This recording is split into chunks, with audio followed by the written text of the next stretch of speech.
Yo, what's up guys, hope you guys are doing good. So today we are going to see what if sealed Naruto awakes after 1000 years part 1. Hope you will enjoy this video, so before we start please like the video and subscribe to our channel and hit bell notification, it motivates me to upload more fanfic for my lovely audience. So let's get started. Captains stood still in their usually formation at Squad 1 barracks. After Aizen's betrayal, they had been informed that a member of the Royal Guard was to come to the Seraite. The Sotecho had been the one to inform the rest of the captains of this message. He had informed them to all be present. Everyone was present, he was not accepting any absence from his captains for this meeting. It was important because a member of the Royal Guard was to come. It was not every day that the member of a Royal Guard came into the Seraite. The Royal Guard protected the Soul King, thus they never got involved in the Soul Society's matters. They stayed away because it was not their jobs. But their jobs was to protect the Soul King. The Gote 13 was charged with protecting and making sure that Soul Society was a safe place for the souls within the Spirit Word. Amongst the captains, was former captain of the 2nd Division and commander-in-chief of the Covert Corps, and head of the Shihoin clan, Yoruichi. Yamamoto had called her to come after seeing her at the execution grounds. She was the one who had communication with Urahara Kazuki. The man was a creator of the very same thing Aizen had stolen from Rukia's soul. Her presence was required as she would relay whatever happened to Urahara. He would have to help them out because he was the creator of the Hogyuku. They had no knowledge of it, so it was necessary that he be involved. Yoruichi had been involved herself because she too had been fighting against Aizen. She could be counted as an ally as she was not an enemy. He was taking advantage of the fact that Central 46 was not operational as of now. Had they been operating, he would never have done something like this. They would have surely gone against the idea. Or perhaps even call for her execution because of her involvement with Urahara. But this was not that time. Urahara would certainly be of use. Aizen was proving to be a bigger threat to Soul Society. But to him, he was but a mere child that needed to be punished for misbehaving. He could count that the former captain was a threat though. His alliance with their mortal enemies, Hollows, did not good. Yamamoto sighed, he was having a bad feeling about this. Something was just not right. Surely by now the Soul King was aware of the situation. But his Royal Guard was never involved in their matters. They always left them to handle things as it was their duty. But now they seemed to be getting involved. He could not think of any good reason why they would announce their coming just after Aizen's betrayal. He wished he knew really what they wanted. It was not long before music invaded their ears and a tall black-haired woman entered the meeting hall. Beside her was a black coffin that was locked with multiple thick gold chains. The coffin was floating in the air by the woman. As soon as Yamamoto saw the coffin, his eyes opened slightly. One could clearly see his eyes and that he was in shock. The look lasted for a few moments though. He was not the only who had wide eyes. The senior captains, Unohana, Kyoraku and Yukitaki, also had wide eyes. But like Yamamoto, the look only lasted for a few moments. Yoruichi was quick to notice this fact. Whoever was sealed in the coffin, those four knew who it was. She had no clue who it was. Never had she seen a coffin like that before. She could tell that whatever was holding it was some serious kido. The black-haired woman stopped playing her music and stopped walking. In a loud bang, the coffin beside her hit the floor. Before she could say anything, Yamamoto was first to speak in a hardened voice. Shutara, what is the meaning of this? He asked, his eyes narrowing at the black coffin. His gut had been right. He was certainly not seeing this coming. If he were having his way, he would have done anything to make sure that he never saw the coffin again. Shutara kept a straight face as she replied. I was told to bring him back, she said in an even tone. I don't see why he should be brought back. We can handle Aizen without him, and I don't think he would even be willing to help, Yamamoto said, keeping his tone hard. I have no doubt you can handle the traitor, Sotecho, Shutara said. But these are orders from the Soul King. I see, Yamamoto said. It was final. If it was orders from the Soul King, then he could do nothing about it. His orders were absolute. He could not go against them. Still, I would have wished he was kept there, he said, voicing out his thoughts. Come on Yama Gigi, Kiraku stated with a small smile. It will be back to see him again. It has been long since we last saw him. Yukatake nodded, yes, it has been long. I wonder though, how things will pan out. Hana decided to keep quiet despite knowing him that was inside the black coffin. There was certainly no need for her to say anything. If the Soul King has deemed it worthy that he be released, then she would be content with it. Have you two forgotten how he ended up in that coffin? Yamamoto asked seriously at his two students. We have not forgotten, Kiraku said. But I think he would have forgotten about it. Kuritsuchi, 12th Division Captain's eyes twitched. They were saying stuff about him and this, but they were not saying who he was. It was annoying to hear them speak like that. Who is he? He asked, voicing out his thoughts. I am also interested in who he is, Captain Hitsugaya said with a nod. He had already recovered from his fatal wound, but he was not fully recovered. So far you four, the oldest here, seem to know who is inside that coffin, but you have not said name or who he is. The other captains nodded in agreement. They were also curious as to who he was. They had never heard anything about the black coffin. But considering that it came with the royal guard, it had to mean that it was residing in the Soul King's dimension. Yamamoto sighed and closed his eyes. He opened one and looked at Hana. She was quiet. He did not think she would be quiet seeing his coffin. They had been friends before he was sealed. He looked back at Shutara. He wondered what was going inside her head with him about to be released. All info about him had been closely guarded. He was not commonly known. Only a few knew of him. Every record about him in public hold was erased after he was sealed. He never thought he would be standing here trying to explain who he was. You will be told who he is after Shutara does what she has to do, Yamamoto said finally. For the first time, Shutara smiled. Will you be able to break the seal on your own? Yamamoto asked. Shutara nodded. It was been broken by the Soul King before I came here. There is only one layer holding it.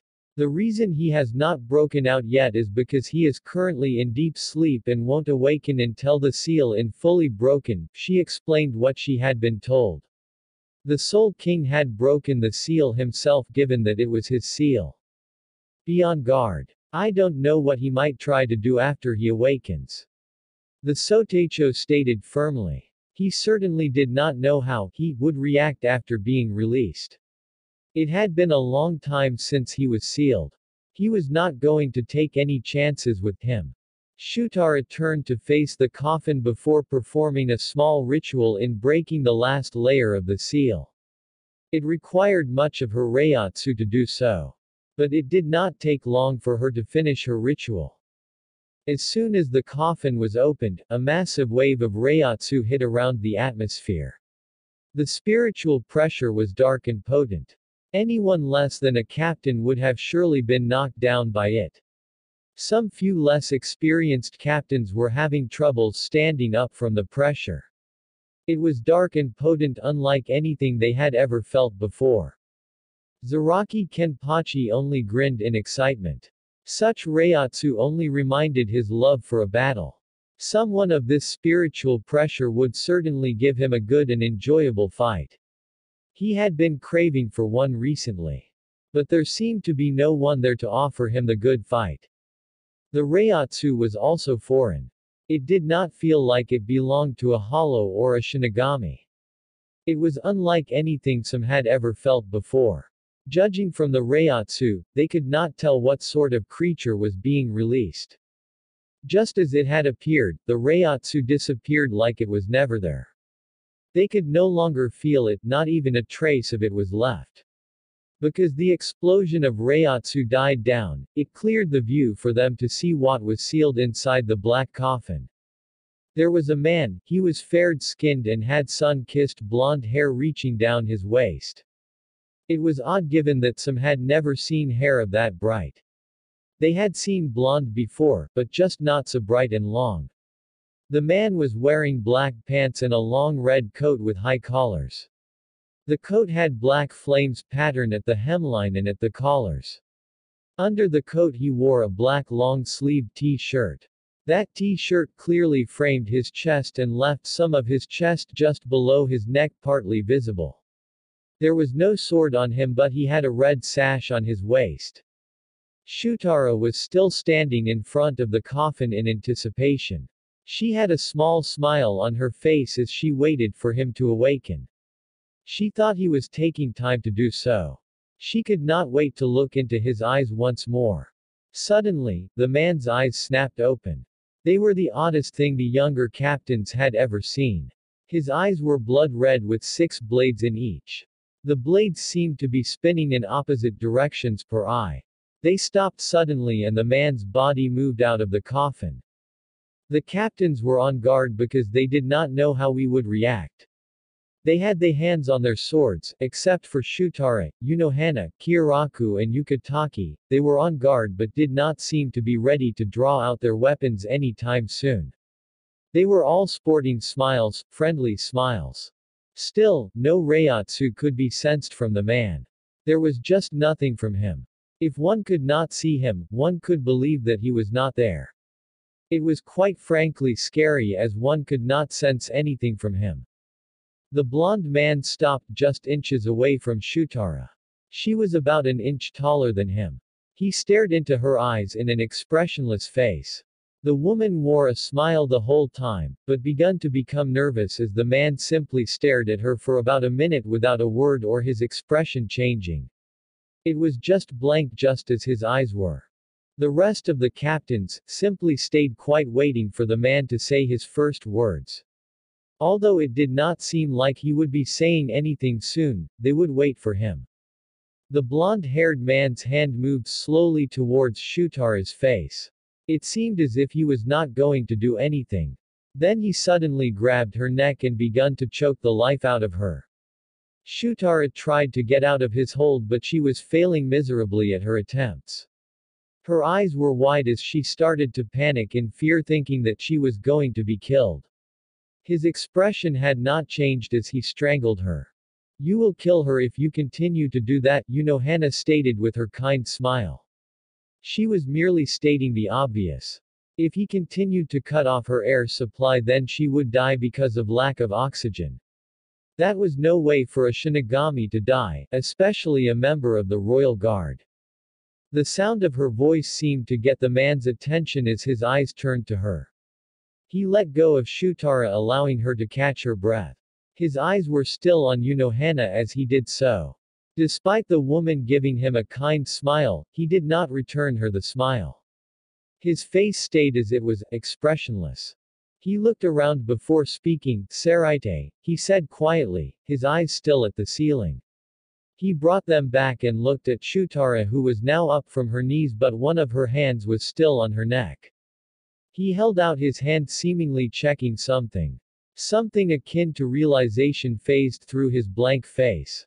His eyes narrowed to Shutara. "Why have I been brought back in this state?" The question was not anything polite. He was demanding an answer. His tone clearly stated that Shutara was not given choice. It was just a precaution since the Soul King did not know how you would react after being awakened. He also stated that you did not need to be at your former self as. Shutara trailed off when she saw his eyes staring at her unblinking. "You don't know what you are talking about. You simply making things up because you were not given reasons," the blonde said evenly.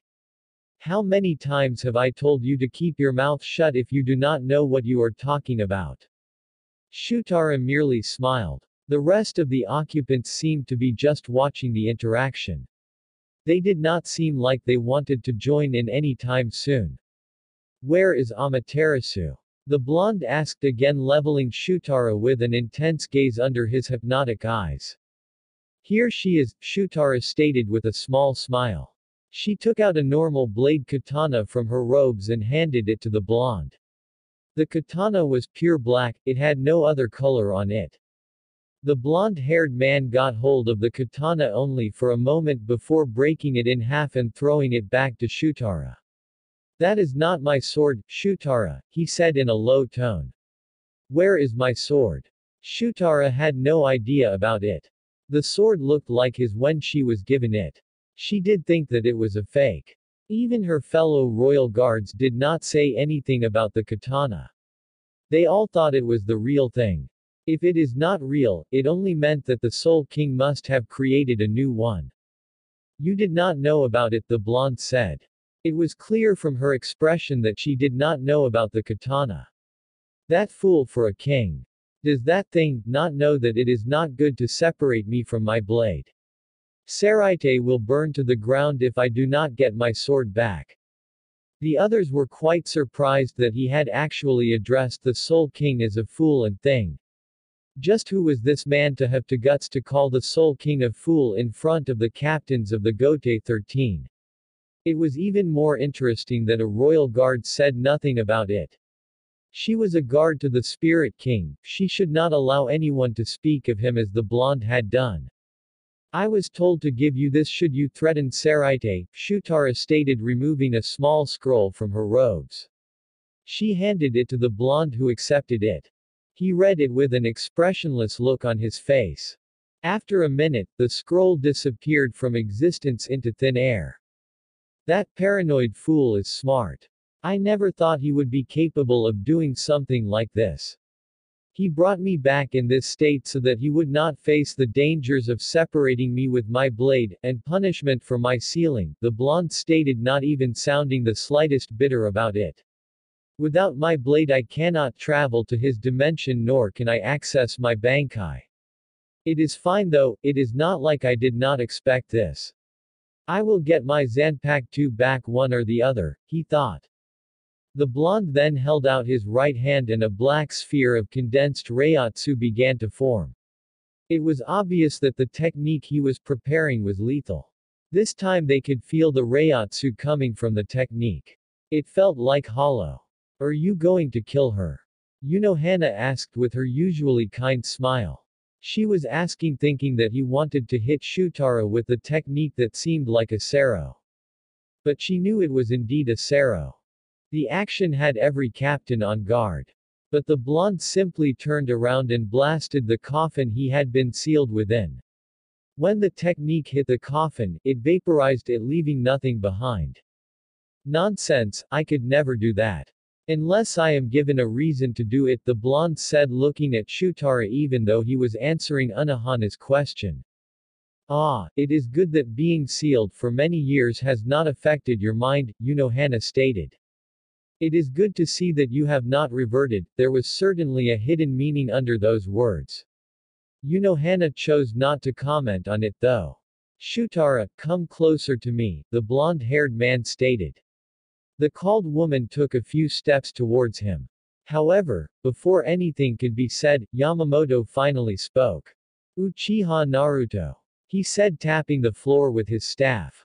He was certainly glad that the man did not have his Zanpakuto. Without his blade, he would be manageable if anything should come. Nevertheless, with him, you could never know. It certainly would not have been wise to awaken him in all his glory. If something like that was done, he would simply cause more trouble than they needed. Having him in his current was at least satisfying. He never showed any of his thoughts to anyone though. Yamamoto's calling of the name now gave the others who did not know him his name. To some the name seemed to click in their heads, but they could not quite catch it. Naruto turned to the Sotecho. "Genryusai, you are still alive." There was no surprise in his voice nor his face. "You look pathetic though. I have no doubt you will someday kick the bucket while standing like that," he stated flatly. Yamamoto's eyes twitched as soon as Naruto opened his mouth. Zaraki merely grinned. He certainly liked the blonde's style. To call out the Sotecho like that took some guts. Even he had never said something like that. However, this man had said it as simply as if he was not even afraid of the old man. You have not changed, Naruto? Kiraku asked his former friend with a smile. Even though he was sealed for nearly 1,000 years, he thought that the man would have changed. Naruto looked at the man. You have become old Shunsui, he said before turning to Yukitake. You look frail, Jashiro. It is if a mere punch from your sensei will be enough to erase your existence. Yukitake merely smiled, taking no offense in the words. You look young, he said. Certainly, Naruto looked a lot younger than him and Kiraku. However, it was not the case. Naruto was slightly older than both them, and yet he still looked like he was around Byakuya's age. Naruto turned back to Shutara. Follow me, he said and disappeared. With a single glance to Unohana, Shutara also disappeared. Somewhere in Saraite. How long has it been? Naruto asked quietly as he sat down on top of a roof in one of the random buildings in Saraite. Shutara had just appeared beside him. 950 years, 8 months, she answered, sitting close by Naruto. She seemed happy to see the man, if the warm smile on her face was any indication. That long? Naruto said, looking at the skies. It certainly has changed around here, he said while his eyes were still staring at the sky. He was not even looking around him to make that comment. He could feel that most things have changed around the atmosphere. Yes, it has, Shutara agreed with a nod. Well, it has been almost 1,000 years, a world like this is bound to change over those years. I guess you are right. Naruto looked away from the sky and placed his right hand under his chin. Why have I been brought back? 3 of the Gote 13 captains have turned traitors and joined the Hollows. They also have something powerful called the Hogyuku. I don't know much about it. But I don't think that it's something that the remaining captains can't handle, Shutara explained. It was curious because Yamamoto was still just as powerful. He could take on anyone. Sure, the traitors were still a threat, but there was still Unohana, Kiraku and Yukitake, and Yamamoto. The 4 of them were far powerful than the rest of the captains. They could surely deal with the current problem. Naruto took a thoughtful look for a moment before speaking. No, that does not seem to be the case, he said, surprising Shutara. Awakening me is a risk on its own.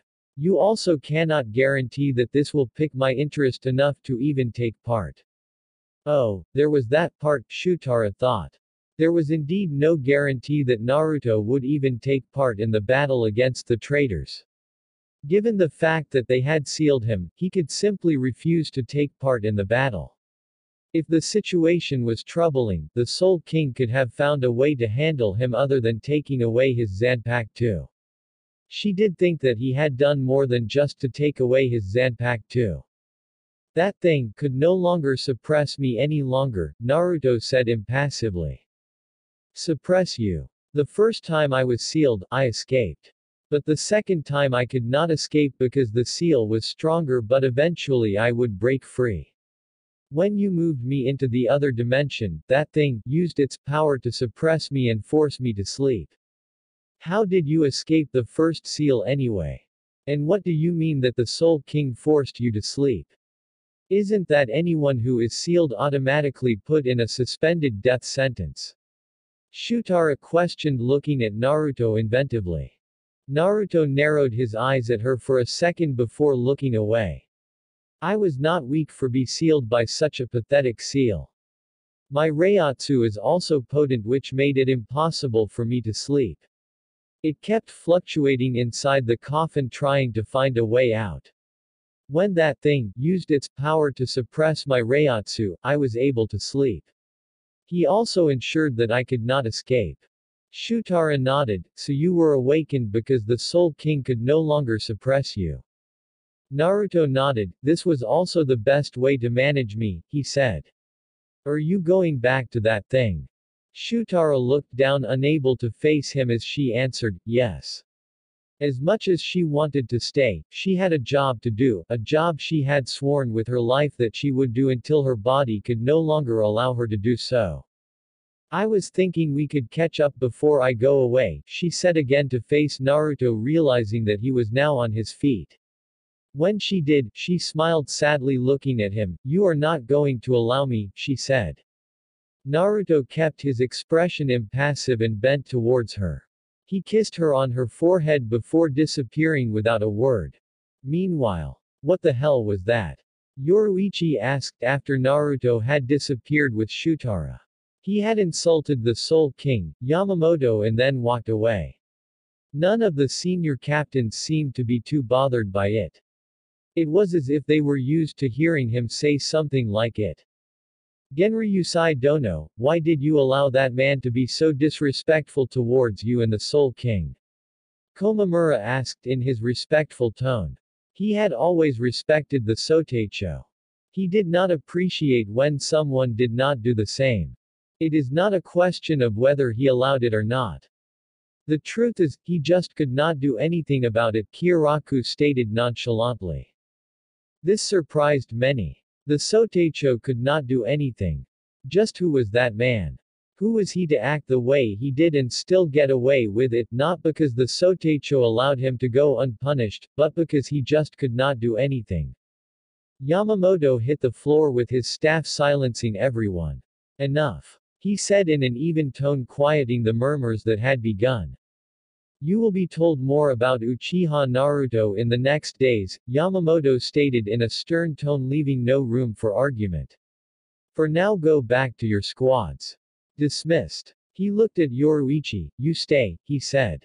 After all the captains had left, he spoke. You will have Urahara Kazuki here in 3 days. He knows more about the Hogyuku than anyone else here. His tone was even. Yoruichi merely nodded. Do not fear anything, Yamamoto said, earning a surprised look from Yoruichi. But the Soteicho did not dwell on it, he dismissed her without any further word. The goddess of Flash wondered what the old man meant. He was not the one to show pity. Still, she hoped that Saraite did not plan anything against Kazuki. They needed him though. He was by far the smartest man she has ever known. Well, with the Gote 13 requesting Kisuki's help, things were to become seriously intense and hard. She no doubt would have to do many things. There was also Aizen, who posed the bigger threat than anyone else. She did not think he would get his claws on the Hogyuku. Well, Kazuki will surely think of another way to deal with the traitor of a captain. There was also the mystery of Uchiha Naruto.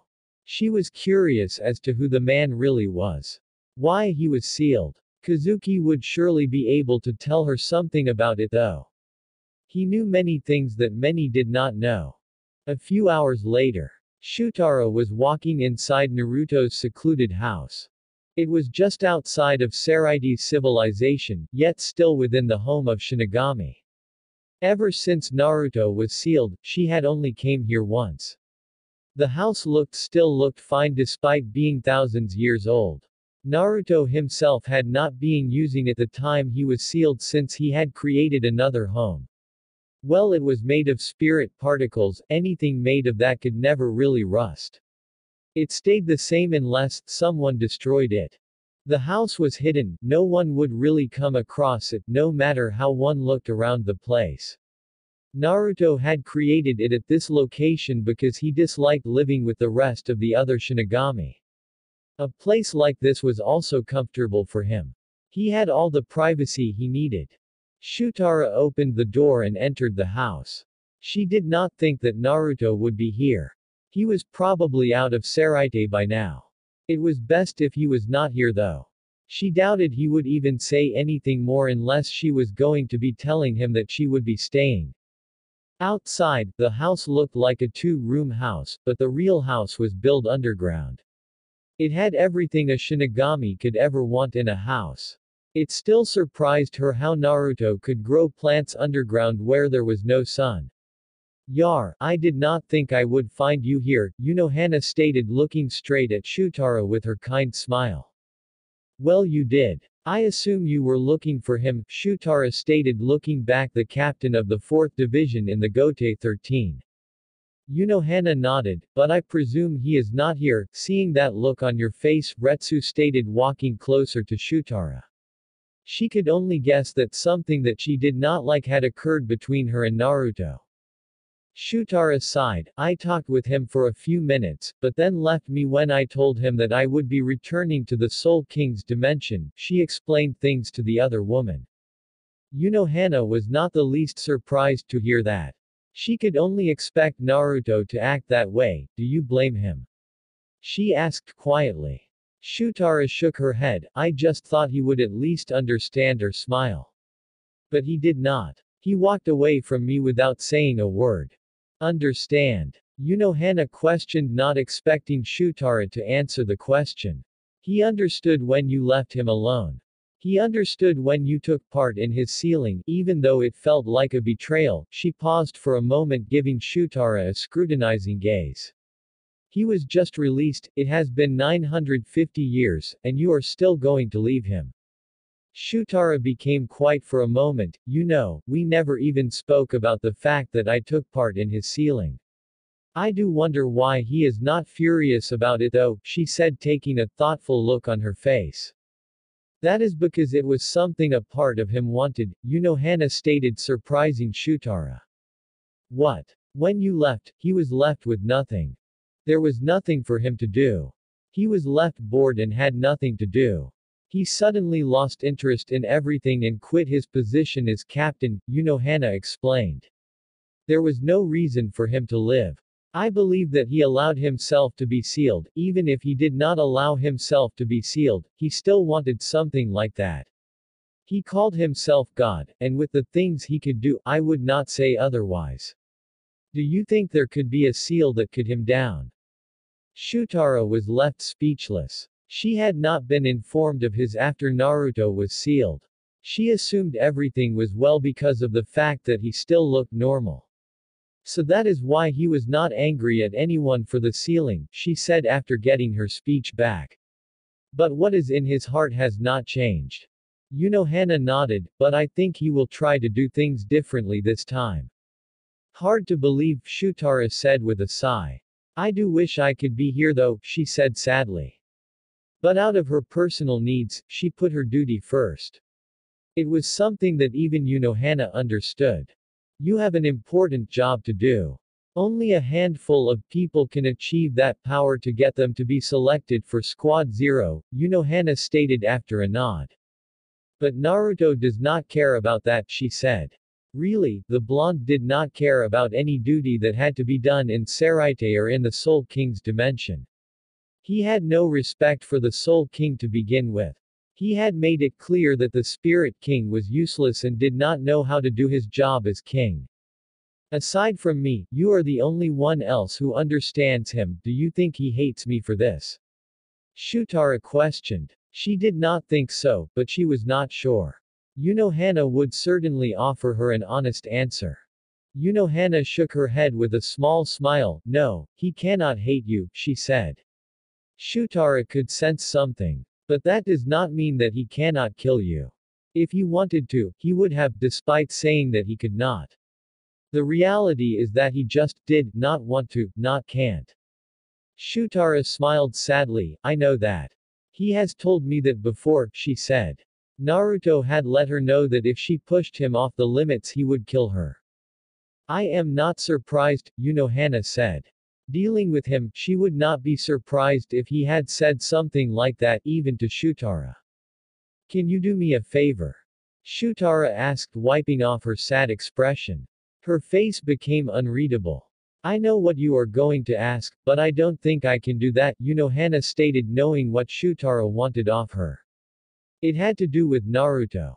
She did not want to do it. But then again, even if she wanted to do it and Naruto did not permit it, there would be not result. You will or I will. Hana cut Shutara off. Single quote. Or you will what? She asked with that kind smile that has anyone frightened of her. The following day, human world. Yoruichi entered her longtime friend's shop with a small smile on her face. She really did like coming down here. Kazuki was her friend, a very good friend. They shared their birthdays and had a lot of memories together. He was one person she had her complete faith and trust in. But of course, Kazuki had his moments that often annoyed her to no end. There was also the fact that he was very playful. She too was playful, but Kazuki often showed his personality in some matters that did not call for it. Well, it was that personality that kept him as he was. He was always calm in every situation because of that personality. She came across Tessai as soon as she entered the shop. "Where is Kazuki?" she asked quietly. Tessai smiled before turning around. "Owner. Yoruichi-san is here," he yelled. No sooner than later, Urahara Kazuki came out with his jovial smile. He waved his hand fan in front of his face, hiding his smile. "Yoruichi, it is nice to see you," he said happily. Yoruichi refused to say anything and walked towards a room they could speak.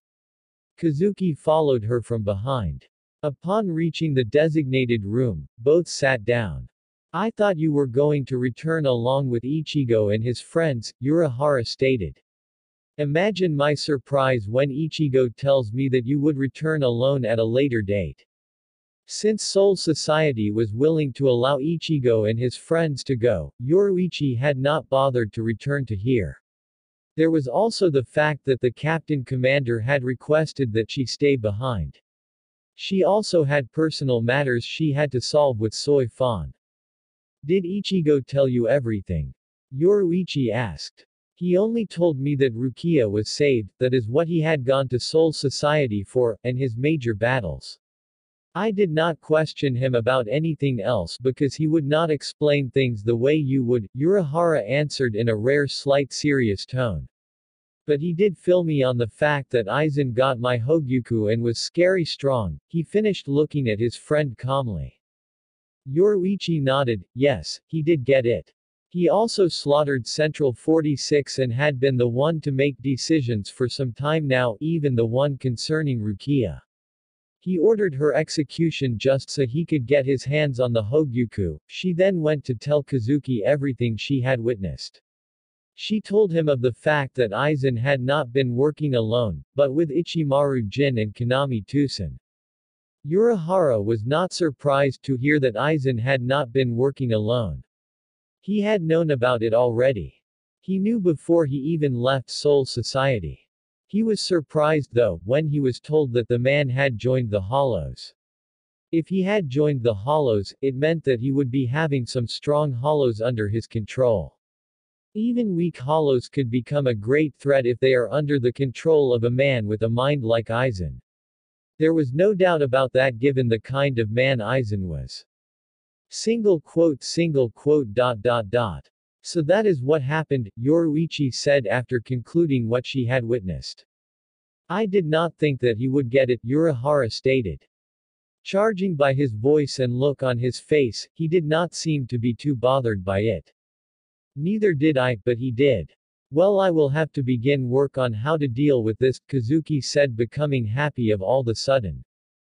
"Before I forget, the Soteicho requested that you be in Soul Society in 2 days. "I see," Urahara breathed out, not even seeming alarmed by the call. "Well, I guess this is expected," he said. "There is something else, someone rather," this picked up Urahara's interests. "There was a man named Uchiha Naruto that was brought by Shutara, a member of Squad Zero. He had been sealed for many years, I don't know how many." "Uchiha Naruto, you say?" Urahara said, his face adopting a serious look for a second. "Certainly, there was no one else with those names, it had to be him." "Yes, do you know him? He called the Soteicho pathetic and insulted his age, he called the Soul King a thing and a fool. He did so in front of the captains without fear," the goddess of Flash explained. "I see. So you must be asking yourself questions, who is he to insult the Soteicho? Who is he to call the Soul King a fool? Why didn't the Soteicho do anything when he did so? Why was he sealed in the first place?" Yoruichi nodded. Urahara smiled, I can only tell you that Uchiha Naruto is the one who inspired both Aizen and I to create the Hogyuku. And that he was the captain of the 5th squad for some time, he stated. You are going to tell me more than that, Kazuki. Don't worry, the captain commander will tell everything. So far, anything about him has been heavily hidden and restricted. Meeting day. Yamamoto looked at his subordinates, they were all present. He had thought that Yukitake would not come because of his health issues. Mostly, his illness made it impossible to come at the meetings. During these days, his illness had become more troubling. It stood in the way of most of his activities. He wished that his student would live long enough before he died. But the sickness was getting to him. It even acted up while he was fighting. At least Yukitake was not weak. If he was, it would have caused his premature death. His guest was also present at the meeting. He had thought that the man may perhaps refuse to come because of his history with the Soul Society.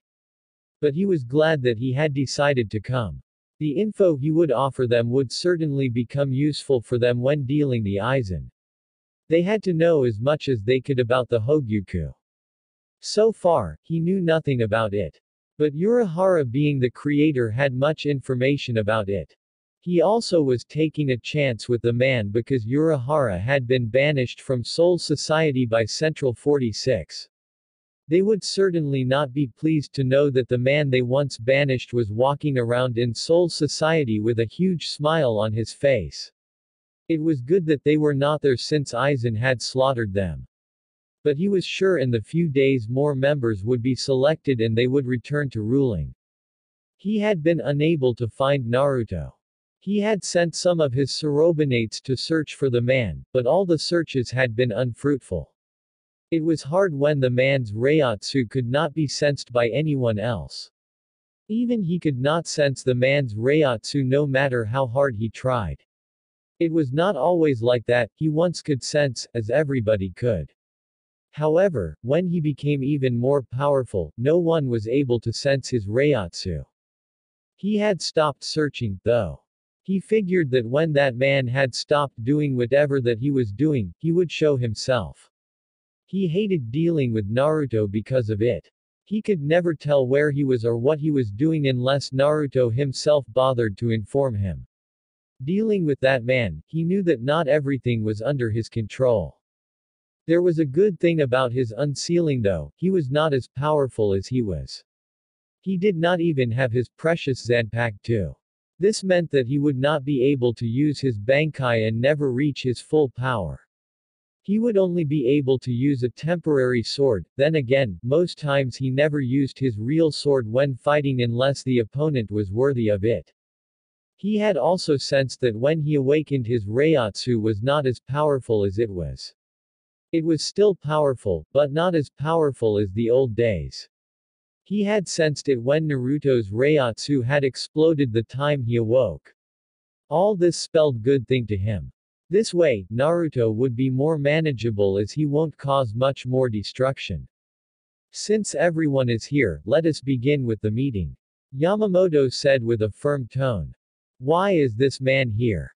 Kuretsuchi blurted out, finally unable to contain himself. He never liked Urahara Kazuki. Soy Fan also seemed to agree with him. She too did not like the lazy bastard. He had been the one to take away her, Yoruichi-sama, from her. She could never like or forgive that man for it. I called him here, Yamamoto answered evenly. This shut up the 12th squad captain. But it did not stop him from giving Urahara a slight glare.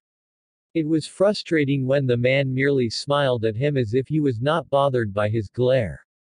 Nothing much had changed from what Urahara could see. There was no one in the meeting he did not know. He knew all the captains, some from personal experiences, some because, well, he knew them. He was a curious person after all. Knowing as much about his former home was not out of the question for him. Despite also being banished, he would never want this place to be destroyed. He may never return to take his duties as captain, but he would help whenever he could. Soul Society had been his home after all. Urahara Kazuki, will share with us your knowledge of the Hogyuku. Yamamoto said, getting the meeting underway. It may have sounded like a question, but Urahara knew that it was no question. He was being instructed to tell everything about the Hogyuku. It appears that he has not changed a bit, Urahara thought. When I created the Hogyuku, I was trying to find a way to.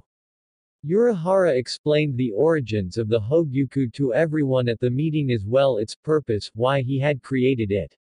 He told them of what it could do, based on what he has seen it do, that is. Yamamoto stroked his beard as he absorbed Urahara's information. I see, he said finally. Is it working now? Urahara shook his head. No, when I hid it inside Kuchiki-san's soul it was in its slumber. It won't be long it awakens though, he said. We have time to figure out Aizen's plans, Yamamoto stated. You will work with Captain Kuritsuchi in uncovering what Aizen plans to do with the hollows. You will also have Yukitaki and Shunsui to help you in the search. Is there going to be a problem? No, not at all, Urahara answered, keeping his smile. Good, Yamamoto stated. We will have to deal with the vacant posts of left behind by Aizen and his subordinates. But as of now, there is no one suitable to be captains. We will leave them as they are, for now. That is unless anyone suggests that someone is worthy of the position of captain to fill in the vacant posts. The captains shook their heads. In the current Shinigami they had, there was no one strong enough to be given a chance to become captain. This meant that the lieutenants will be charged with taking care of some duties their captains normally did. The other duties will be filled in by volunteers. Komamura volunteered to carry Tauzen's squad until a captain was found. Captain Hitsugaya took Jin's squad. The only squad that was left without a caretaker was the 5th squad, Aizen's division. No one seemed to be willing to take care of it until a replacement is found. I have someone in mind to take care of the 5th squad, Yamamoto said. But he was not about to elaborate anything further on that matter. I believe it is time we are informed of just who Uchiha Naruto is, a stoic Kuchiki Byakuya stated, earning nods from some of the captains who were in the dark like him. Yamamoto sighed inwardly. He really did not like talking about that man. Uchiha Naruto appeared around 2,600 years ago. Nobody knew where he came from, he never told anyone. He was just about 165 years old when I came across him. He was by no means a normal child. He was in a secluded place when I found him because souls around him died because of his spiritual pressure. 2,000 years ago, I came across him again and he was holding Amaterasu. He had just finished killing about 100 Shinigami. When I questioned him about it, he merely stated that they were trash. I found that they were corrupt Shinigami, that was why he had killed them. Because I had taken an interest him, I let him go but kept monitoring him. So he is at around the same age as Kyoraku and Yukitaki, Urahara thought. He had not seen him, but by the surprised looks on some captains, he could confirm Yoruchi's words when she said he looked young, even younger than him. I recruited him and trained him along with Yukitaki and Shunsui around 1,800 years ago. He was willing to do so because of his loneliness. He had grown up lonely because of his power. He became lively and good friends with my other 2 students.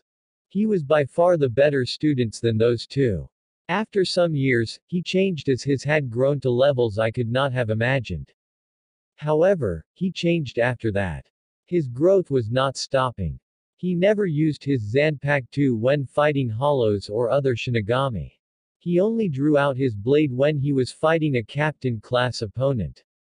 After 100 years, he disappeared for 600 years. When he came back 1,200 years ago, that was around the time I had founded the Gote 13. As I have said, he became before Shunsui and Yukitaki. He was one of the original captains of the Gote 13. He became cold and distant, and always had a bored expression on his face. He quit the Gote 13 because he no longer cared for anything and was against Seoul society's laws. That was after 60 years of service. Shunsui and Yukitake had not even come close to becoming captains at that time.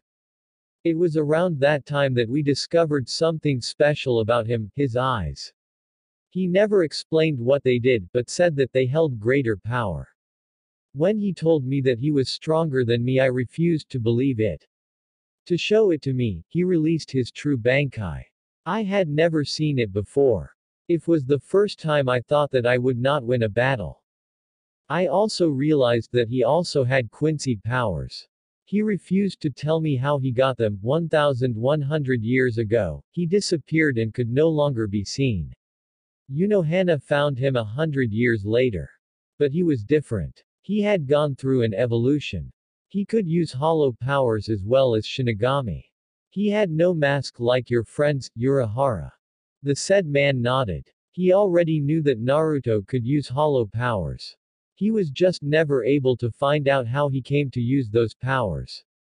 It was written that the key lied on his eyes. However, no one was able to find anything about his eyes. He never told a single soul about them. Yamamoto continued while the others listened.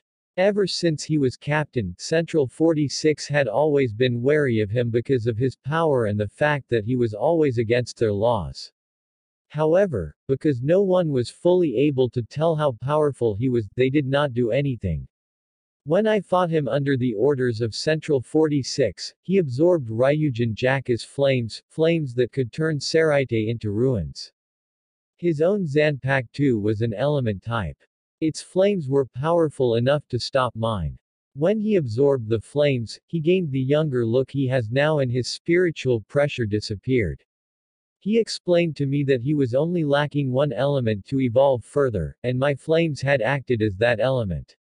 He explained that I could no longer sense his Reiatsu because he was in a higher dimension of power than that of me. He refused to fight any further before I could release by Bankai and said that he would no longer live under the Soul King's rule.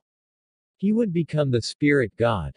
Central 46 wanted to send all the captains to kill him, but the Spirit King forbade it.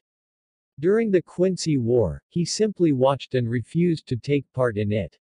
He said that it was of no interest to him. This pushed the Soul King to act. There was also the fact that he kept disappearing without a trace. He had also demonstrated that he could do things that no one could do. He sent his royal guard to deal with him. Naruto had been expecting this. The royal guard could not kill him because he was immortal. They settled to seal him. They achieved that feat, but not more than a year after being sealed, he escaped the seal and disappeared. It was not the first time he had done it. We later discovered that he had gone to his own dimension, the dimension of the soul god as he called it. He always went to the dimension when he disappeared. The royal guard came back with means to open a portal towards the dimension. They were blessed with some of the Soul King's power. The Gote 13 and the royal guard traveled towards the dimension. No one below captain can exist there. The reishi there was thick and potent. Anyone less than captain will cease to exist upon entering his dimension. The royal guard was the one to fight him. We were told to return here. It did not take long for them to come back saying that they had defeated him. The place became quiet for a few moments as everyone digested what they had been told. The man was truly powerful. Urahara found himself surprised. The books had made him look less powerful than Yamamoto had said. He could not help but compare him to Aizen though. The traitorous captain also sought to become god. While others felt wary of the man, Zaraki merely grinned in an unhealthy way. Another that was grinning was Kuritsuchi. Is this dimension of God still accusable? He asked a bit excitedly. No, Yamamoto replied. When the coffin Naruto was sealed within was taken to the Soul King's dimension, the royal guard tried to enter the dimension. The Soul King wanted to take the dimension for his own use. According to the royal guard, Naruto's dimension was better than the Soul King's. But it was impossible to enter. It was later hypothesized that no one could enter unless Naruto was within the dimension. The key to entering the dimension was Naruto and his Zanpakuto 2. Without the two, the portal to his dimension cannot be opened, Unohana explained, taking over from Yamamoto. Kuretsuchi frowned at the answer. This also explains why he was not brought back with his Zanpakuto 2, he said. Precisely that, Unohana stated. So we can assume that he is not strong as he was, Toshiro stated. Yamamoto nodded, he is not strong as he was. If he was, this building would not have been standing now. It would have been destroyed when he was awakened. But he can still fight. That came from a wide-grinned Zaraki. Yes, using a Zanpakuto 2 was not the only thing that he could do, Yukitake stated. Naruto was skilled in every art, there was no question to that. He was just at his best when blade. That was what the bloodthirsty captain wanted to hear. Nothing else mattered to him. As long as the man could still fight, he was happy. Yamamoto sighed inwardly, he just hoped that Zaraki did not go around to pick a fight with Naruto. It would prove disastrous should he do that. Naruto may not be as strong as he was, but he was still strong. Any fight involving him had to have collateral damages. That included with Zaraki, the damage would be great. But knowing Naruto, he would refuse to fight the 11th Division captain. Not that the man would take no for an answer. I believe we have discussed. Yamamoto trailed off when he heard a buzz of static inside the room. Naruto appeared in the room. This is just great, Yamamoto groaned. This was unexpected. He was not expecting the man to appear in this meeting. He would just make things worse with his appearance and he did not want to have a headache any time soon. Uchiha Taiko, how nice of you to be here, Unohana stated looking at the former captain. She still called captain despite him quitting the job. Well, she only did that in front of other people. It's always lovely to crash a meeting and see Yamamoto annoyed, Naruto stated as he walked towards the other captains. He stood in the middle of the captains and stared at Yamamoto. I hear that a child who grew up before your very eyes managed to escape you before your very eyes, he said. Have you grown weak, Yamamoto? Ma Naruto, he had the Mainos pull him out of here to escape from us, Shunsui said. They were unable to do anything because of it. Had not be for the Mainos, they would have surely captured Aizen. What were you doing while he was parading at the Sokoyu Hill? Have you lost your purpose, Shunsui? Naruto questioned, now turning his attention to Shunsui, who had the audacity to defend the situation. He had been told that the man had his time around the execution grounds to play with the Ryoka and take the Hogyuku. Had they been there, it would never have happened. What has happened, happened, Yamamoto stated firmly. Next time I will not allow him to escape. Yamamoto, those fools in Central 46 were killed under your nose. That child made decisions that Central 46 ought to have been making. And you failed to see that. Because they were orders, you chose to blindly follow them even though you could question them, Naruto shook his head. You disappoint me. At least Shunsui and Jashiro were willing to fight for what they believed in. You on the other hand were willing to even go as far as to punish them. Has following orders robbed you of your ability to define what is wrong and right? You choose to blindly follow. Enough. I will not tolerate this. Yamamoto stated with a stern tone, releasing some of his reiatsu. Naruto ignored his words. Nonsense, you call Soul Society's laws. What kind of laws are they if they continue to judge even the innocent? Your age has made you even one-track-minded, Yamamoto. You cannot do anything other than follow orders. If you cannot define good from evil, then you should as well commit seppuku. Naruto's words left the younger captains speechless. They had never seen anyone talk to the strongest Shinigami like that. To be able to talk to the Sotecho like that took guts. There was also the fact that there was some truth in his words. Not all of them agreed with Rukia's execution. It was obvious to everyone that the Sotecho followed Soul Society's laws to the core. Naruto walked towards the Sotecho and stood beside him. He could tell that Yamamoto was holding himself from releasing his blade. The man did not appreciate being insulted. But he had to say it. It was one of the reason he quit the Gote 13 in the first place. I would appreciate it if you did not say such nonsense again, Yamamoto stated in a very dangerous tone with a single eye opened narrowing at Naruto. Naruto said nothing though. The seat of the 5th division is open, will you take it? No, Naruto answered again, shocking everyone. I have no interest in becoming captain of this useless organization. You serve no purpose. You once created this to protect the souls that wander in Soul Society, but now you have become obsessed with fighting hollows and maintaining your superiority. I have no interest in this nonsense, he said, walking away. Yamamoto was silently seething. But he knew that picking a fight with this man was just provoking destruction. As soon as Central 46 was reformed, he would request that the Soul King reconsider in allowing Naruto to roam free. Even without his Zanpakuto, he was still corrupting the other captains who were not used to seeing this kind of thing. He followed laws because they were absolute. It was his way of life and he would never change. He had survived this long while following the laws. Naruto had been sealed for nearly 1,000 years because he did not follow laws. He could have been killed if it was possible. Between both of them, he was better. Soy Fan stood in Naruto's way, glaring daggers at him. Naruto merely stared at her impassively before speaking. You are in the way, child, he said. Who do you think you are? You can't just budge in here and disrespect the Sotecho, insult the way we do things and call the Gote 1-3 nonsense. It was unacceptable before her eyes for anyone to do that. She did not care what she had heard about him. She just could not stand his lack of respect. Uchiha Naruto, that is who I am, Naruto stated flatly. Now get out of my way, child. Soy Fan scoffed, I am not a child. I am the captain of the 2nd Division and chief and commander of the covert orcs.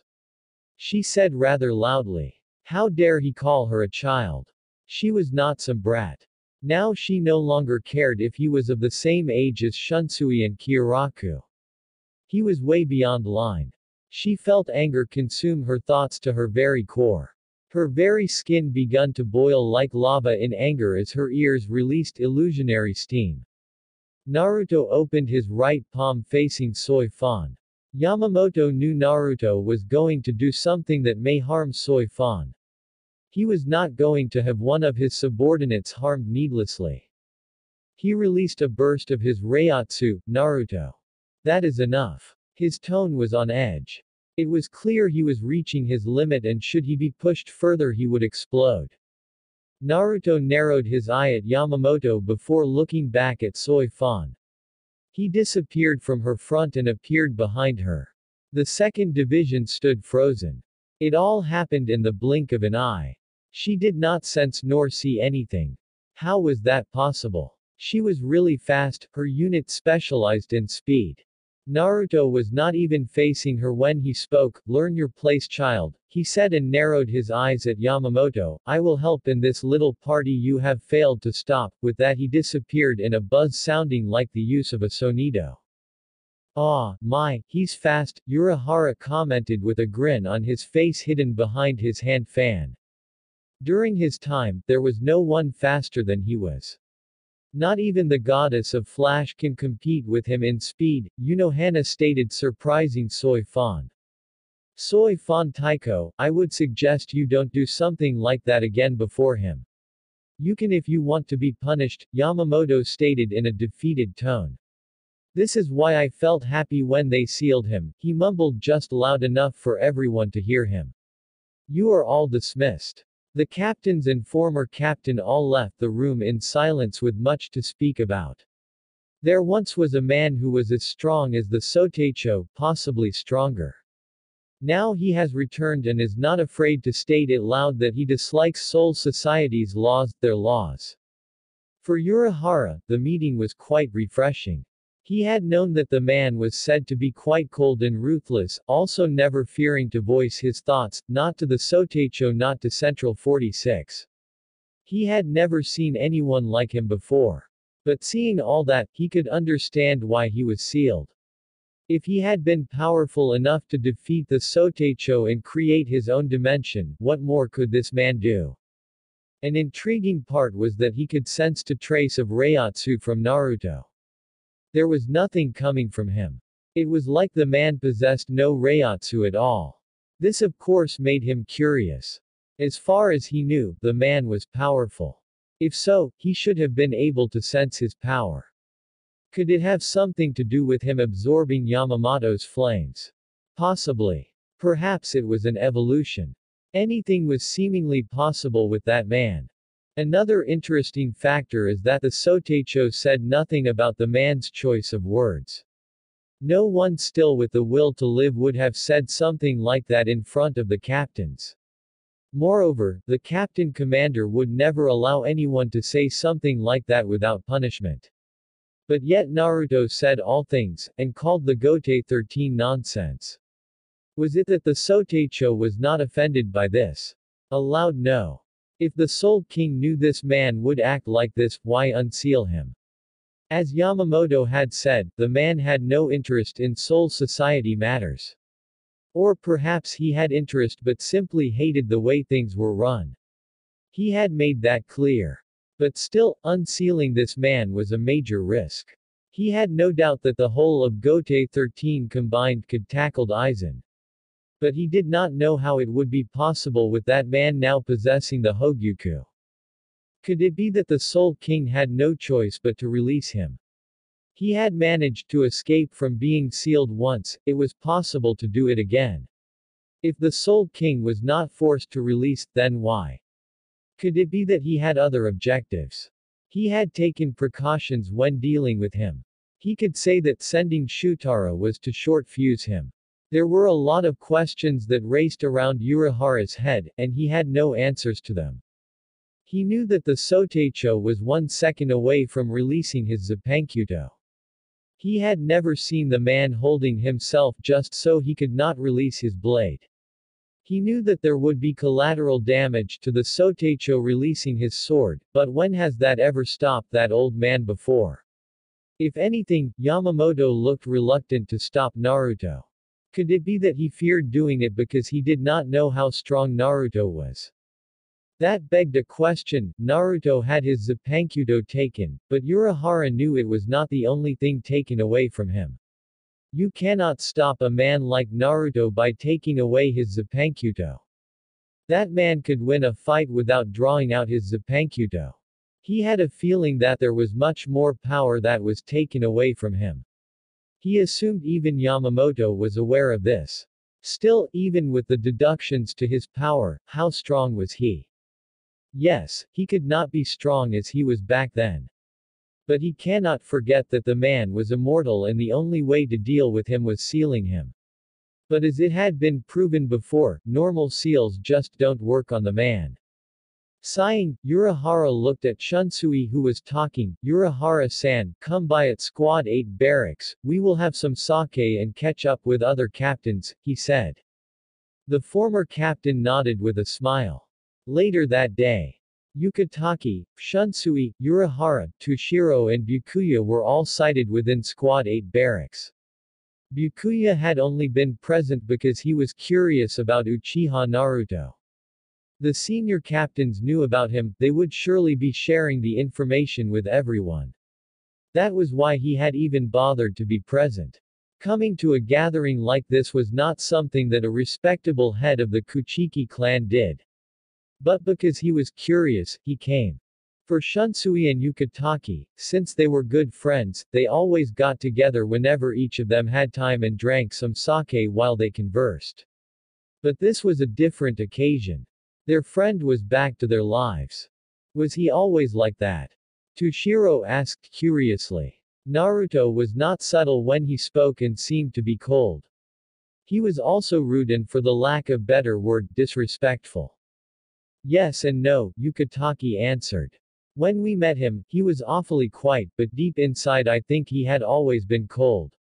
He was always brutally honest and only called the Sotecho, sensei, once. But he was happy when we became friends. He was a good person though, Shunsui added with a small smile. When we were at the academy, he was a lot like me. We both loved women. Naruto knew how to get them. I find that hard to believe, Byakuya stated. It was really hard to believe that such a man they had seen had been a womanizer before. He looked nothing like it. He seemed to be all about business and not taking any nonsense. It is not that hard to believe, Yukitake said. Naruto lived much of his life alone. When Genryusai-sensei took him, he was given a chance to start afresh. To make up for all his loneliness he suffered in the past, he chose to always have a woman beside him, he explained. Before the former captain left the academy, he was always with a girl, always. He never seemed to get tired of them. Was it fear of being lonely again that compelled him to seek out women? Urahara asked, particularly to no one. Might have been, Shunsui said with a shrug. But that all changed when he left the academy. There was little he cared for when he was at the academy. Before he left, he stopped caring about everything, even our friendship, he said rather sadly. But smiled nonetheless as something came into his head. Do you know that he once had an affair with Unohana Taiko? Ha! Urahara grinned. Was it serious? This was definitely gold. He could never have guessed that Unohana would have a physical affair with anyone. No, Yukitake answered, shaking his head. He looked at his friend, Shunsui, as the man took a sip of his sake. Friends. Yes. But it was not serious. Unohana just understood Naruto better than anyone else. If any of you still like to be alive, you won't tell anyone about this, Shunsui said. The man cringed knowing how scary Unohana could be. She was sometimes even scarier than the captain commander. Just how strong was he?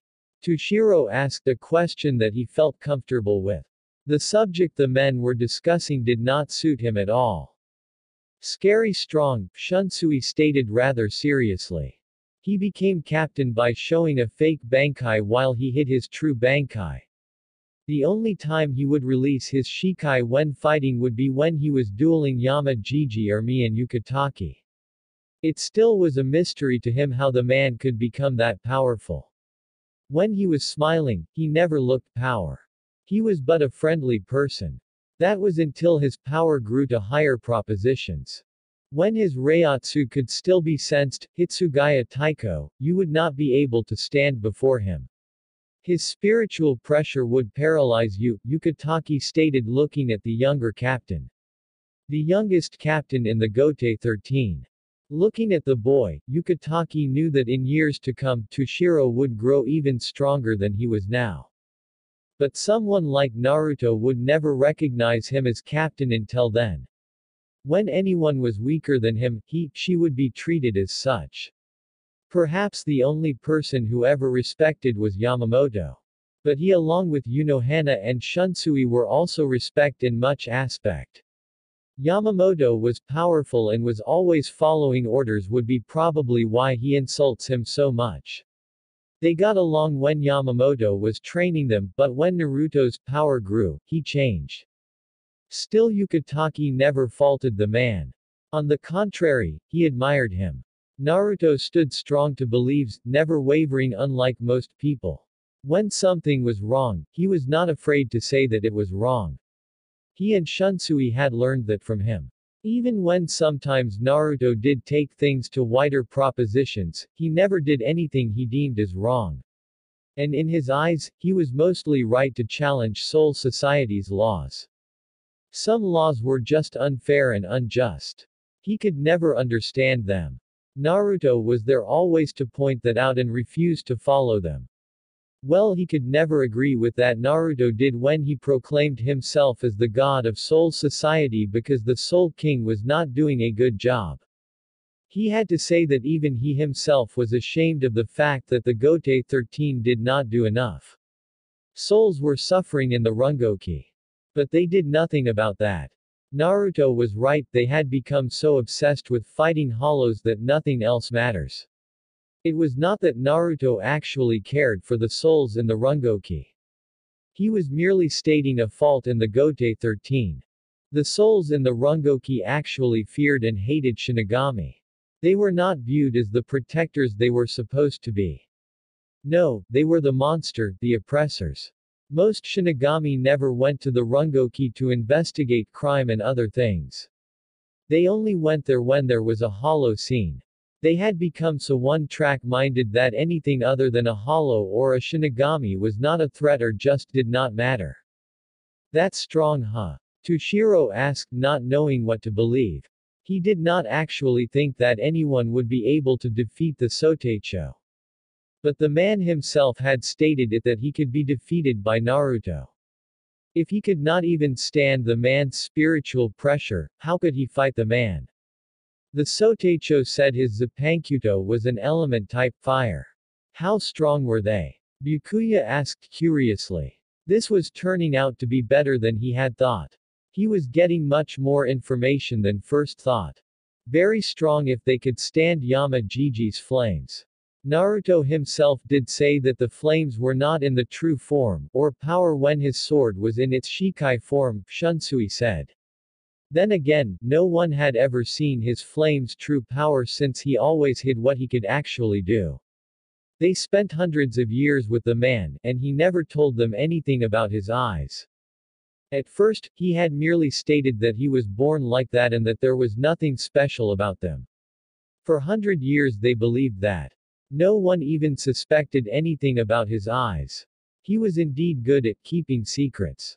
Not even Yamamoto knew that the Bankai he had used to gain entrance to the Gote 13 was not actually his Bankai but just another ability of his eyes. This of course, never made it easy to deal with him because you never knew what to expect with the man. You always had to be cautious, on guard because if you did not, you would be dead in the blink on an eye. He always ended fights easy so not to show much of his abilities. The ability he never hid was that he was faster than anyone. But Yamamoto could actually go toe-on-toe with him in speed, that is unless he pulls another card to increase his speed. What color were they? Black, pure black, Shunsui replied as he took another sip of his sake. He sighed as his sip consumed everything. Well, at least there was still another bottle. It would have been a horror of a night had there been no more sake. Was there anything more special about him? Urahara asked curiously. In all honesty, he was curious. The books he was able to get his hands on never did show much, just a few important facts. But he himself had to go and see the man himself. He wanted to confirm something. His Renkyuku was special. He never elaborated how and he could manipulate reishi like Quincy. But his manipulation was far superior. This ability is what led Yama-Jiji to believe that he had Quincy powers, Shunsui answered with a shrug. Like everything about his power, he never told anyone how that came to be. But everything else went back to his eyes. The problem was that he never confirmed nor denied anything. Urahara nodded. It was quite interesting, intriguing for someone like him who was a scientist. He always wanted to solve mysteries. This was one he would solve one way or the other. Back then he never bothered because the man was sealed, but right now, he was back to the living. This made it easy for him to do a research. He could just go and ask the man about his eyes, but there was a 0% chance that he would get an answer. So he had Quincy, Shinigami and hollow powers, plus his special eyes, Urahara stated with a thoughtful look on his face. If you could have all three powers, there was no way you could not be strong. No wonder the man called himself God. Yes, but for some reason he never used his Quincy powers like the Quincy's used to do. Yama-Jiji theorized that it was just that he could not even though he could manipulate reishi. He used his manipulation of spirit particles for other purposes, no one was fully able to tell what. He sure had secrets, Toshiro said. It makes you wonder why he would hide it. I mean most strong beings never actually hide their power. Some show it off in sheer arrogance, some because they believe that no one could really do anything even if they were aware. It is indeed curious, Byakuya stated with a nod agreeing to Captain Hitsugaya's words. The only person in Soul Society who knows more about him than anyone is Unohana Taiko. So that means other than her, nobody knows much about him. Shunsui shook his head. Not at all. Unohana just knows him at a more personal level, so do I, but not as Unohana, he said. When Naruto was still happy, they were friends, good friends. Naruto was the one he went to women hunting with. Yukatake was not into that sort of thing. Two things that will never change about him is that, he will always be against Soul Society laws, and he will never bow to anyone, Yukatake added. Can he be trusted then? He was sealed for nearly 1,000 years after a failed attempt to kill him. Won't he seek revenge? Toshiro questioned in a slight serious tone. Anyone could think as he was, even Byakuya seemed to agree with him. Yukatake and Shunsui merely shared a look and chuckled slightly. Naruto does not hold grudges. He does not do revenge. But his dislike of the Soul King has obviously reached new bounds. That was not good at all. But the Soul King must have known about this. Otherwise he would never have released him. If Naruto does get his Zanpakuto back, there surely will be fireworks in the royal palace. And the Sotecho. He was sent to deal with him once, would not he be angry with him? You are saying that because so far he has been constantly insulting him. The questioner nodded. No, the only reason he would dislike Yamajiji is because he always follows Soul Society's laws even when they are unfair. He once said to Yamajiji, Shinaku, you are a woman, a wife to Soul Society. A wife does what the husband says, as long as it pleases him. If your husband, Soul Society, tells you he is going to bring his friend for a threesome, you will simply open your legs wide, and say, as long as it pleases my husband. If your husband tells you to go prostitute yourself because he is broke, you will run along to do that. As long as it pleases the husband. Do not expect me to be a whore for Soul Society because you are one. There was some silence before all four captains burst out manner. Well, Byakuya seemed to be laughing also, albeit in a dignified manner. They all then turned completely serious. You are joking, right? No, Shunsui said seriously. Single quote, single quote, single quote, single quote. Did he actually say it? Yes, we were there when he said it. I had never seen Genryusai sensei so infuriated before that day. Once Naruto opened his mouth, the Sotecho started unconsciously releasing his Reiatsu to higher proportions. And released his Shikai. But Naruto did not stop. He would have been possibly killed if he had not gone away while the Sotecho was still frozen in anger, Yukatake said. We also had to run away. We only heard a large explosion that almost shook Saraite, but never looked back. How was he able to stand before the Sotecho after that? He said it when he was quitting the Gote 13. From then he disappeared for years. Since then, whenever they would meet, Naruto would always insult Yamajiji. That is why now he is used to it. The captains then continued to drink their sake in comfortable silence. They were digesting what had been said so far in the meeting. Uchiha Naruto was one mysterious former captain. His dislike of Soul Society would explain why he refused to take the position of captain. He had quit it because he disagreed with the way things were done. Nothing had changed so far, so there was no reason for him to return to the fold again. He is similar to Aizen in some ways, Kuchiki Byakuya stated. Both desire to become God. While Aizen surely is powerful hungry, he does make it up for by his intellectual capacity. Not to forget that he has hollows by his side.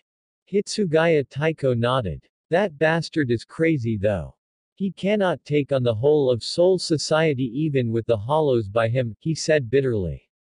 It was obvious that the young captain had anger issues with Aizen that needed to be resolved.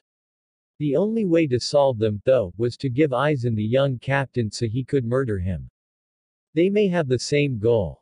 But Naruto was and is not power hungry. And you could say that he actually succeeded in becoming God. He did have his own dimension with spirit particles that are so dense and potent, making it harder even for a captain to breathe unless they are used to the place, Shunsui stated. He also did say that he had control over life and death. But no one was ever able to confirm it. Even though I find it hard to believe, I know Naruto would never say it unless it was true. Life and death. Urahara questioned curiously. Is that even possibly? That is beyond what a Shinigami can do. Or anyone for that matter.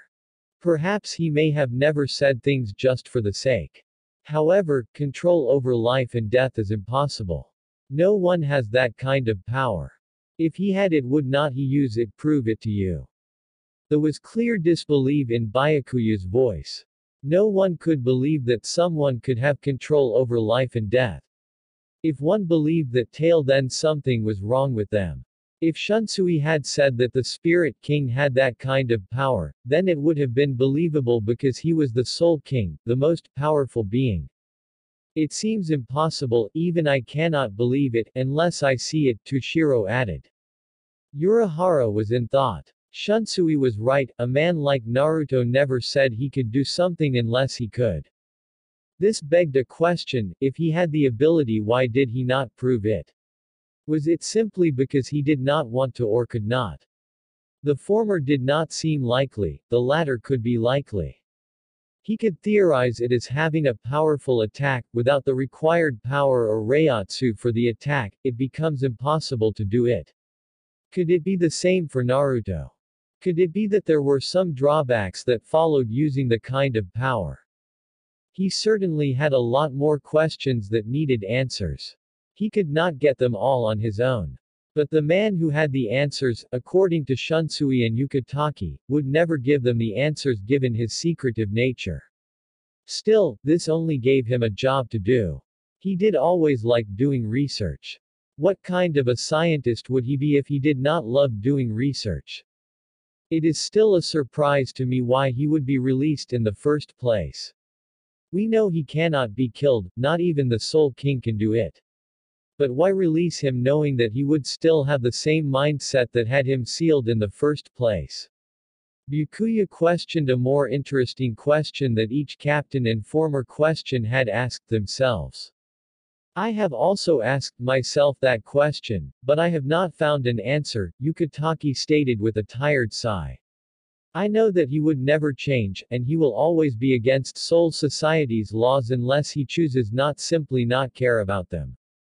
That woman who unsealed him gave him something after he had threatened to go against Soul Society. Do you think that the Soul King promised him something? Toshiro questioned, looking at the senior captains.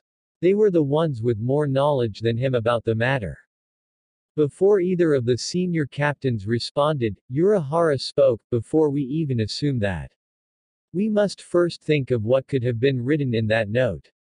Was it a threat, a promise? It could be either. And the only ones who know are Naruto-san himself and the Soul King, he stated calmly. Urahara-san is right, we don't know what was written in that note. However, we do know that whatever it was, Naruto stopped from doing anything, Shunsui stated. Are you going to ask him what was written in the note? Urahara asked with a smile.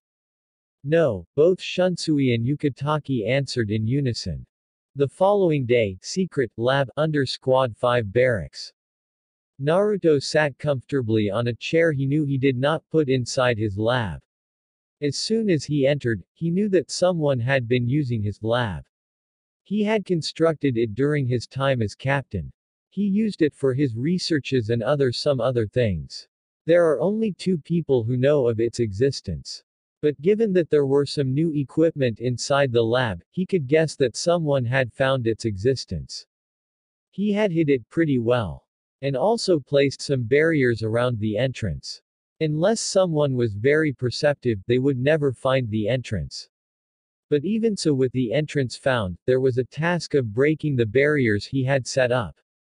That someone who could break his barriers had to be strong. But the barriers had to have weakened over time. It had been over 1,000 years since he set it up. The new equipment that were inside the lab were cameras for monitoring Seraite. He of course had set up the surveillance cameras under the 12 division nose. He had done it when he was bored. Life had become quite boring after some time. To help with the boredom he had settled for setting those cameras. It also helped him know everything that went around Seoul society. The fact that the cameras had been replaced with new ones meant that the person was able to locate each camera he had set up. Well, it did not matter anyway. He just hated it when someone used his property though. If he wanted someone to use it, he would never have bothered setting up the security to hide and protect it from someone else.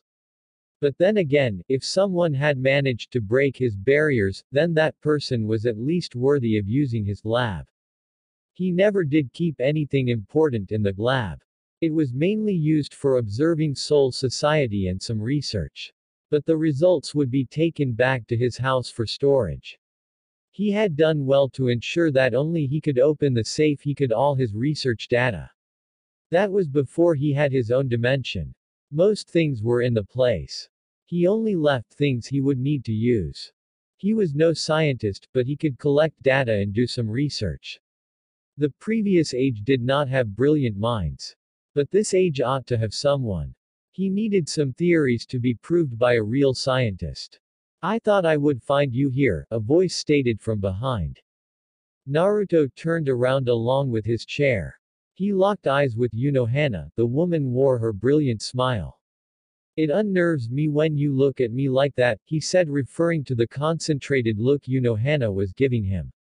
Yunohana walked calmly and sat on a chair beside him. She turned to face Naruto. She gave him a slight serious look. Can I assume that it is this Aizen who was using my lab? He asked looking straight at the woman. I would assume so too. I never came here since you left. He was smart and cunning, he could have found it, Yunohana replied keeping her slight serious look. Say it, Naruto said seeing the serious look. He knew she had something in her mind. I am curious, she said looking at him intensively. Unlike every other Shinigami, you created your own Zanpakuto. If I remember correctly, your Zanpakuto was half of your soul. Without it close to you, there would be no balance in your soul, it would possibly collapse. This is what made your Zanpakuto special. You are only complete in your Bankai. But separation from Amaterasu puts our life at risk. Naruto merely smiled at the woman before him. You are mortal now, she realized now after saying her words. No, Naruto said surprising her. You assume that without half of my spirit I would lose my immortality, he smiled. That thing seems to knows what Zanpakuto means to me and what I am without it. Yunohana nodded. I see, she said calmly. So that note. Yes, Naruto confirmed what Retsu had in mind. Is it the only way to kill you? Yunohana asked curiously. Naruto had said that there was a way one could kill him but he never told her. If the Soul King had planned to kill him this way then it must be the only way to kill him. She was curious though, how the Soul King found out how Naruto came to possess his sword. He had only told her, not even Shutara knew about it. No, Naruto answered. With that thing had in mind, I should be dying in the 1 or 2 years. 2 years at most, Yunohana frowned slightly, but it quickly disappeared when she realized that Naruto was not even the slightest worried by it. Are you going to tell me? I am still immortal, but the Soul King does not know that, he said. However, it is true that separation from my Zanpakuto is not good for my health and result in my death, but it does not make me mortal. I am still immortal but I can still die. My immortality is what is keeping me alive right now. So the Soul King only released you because he found a way to kill you, Yunohana said now she was not even the slightest saddened by the realizing that had dawned on her. Smart move on his part, hey. It seems well thought. I was wondering why you would be released after being sealed, she now had answers as to why he was released. He was released so he could die. What do you plan on doing, now? What do you mean? Naruto asked with a raised brow. Knowing you, you are not just going to sit around till you die. You are going to fight until you find a way to survive, Unohana stated with clear conviction in her voice. You know me better, Naruto said, his expression becoming impassive, losing the smile he had. Soon I will lose my evolution, then my spiritual pressure will become lowered for everyone to feel it. When that happens, know that I am losing power and my death is drawing near. That is risky, Unohana stated, knowing that after that happens, he will start to put plans in motion to keep himself alive. I cannot do anything in this evolved state, my soul cannot be restored. But when I lose my evolution, I can find means to restore my soul. Then Amaterasu will be just an extension on my soul. She will be no different from any other Shinigame's blade, Naruto explained to Unohana with a blank tone.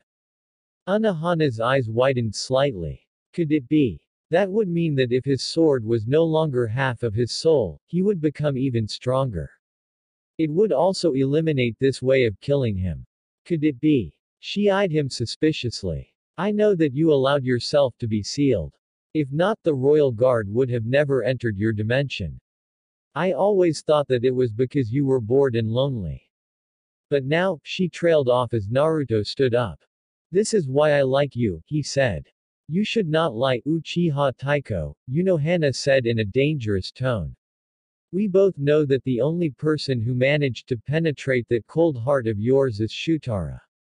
True, the only person I cared for was Shutara. But I liked you, just not enough to care, Naruto said drawing closer to Unohana. But you have never betrayed my trust. You also care for me, why should not I return the favor, Yakiru? What are you getting at? You and Shutara are the only souls I care for, he said placing his hand under her chin. I liked your old hairstyle better, he said then kissed her on the forehead. I did not think you had the heart to do that, Unohana stated, referring at him saying he cared. Naruto merely smiled. I will be gone for a few days, he said leaving Unohana alone.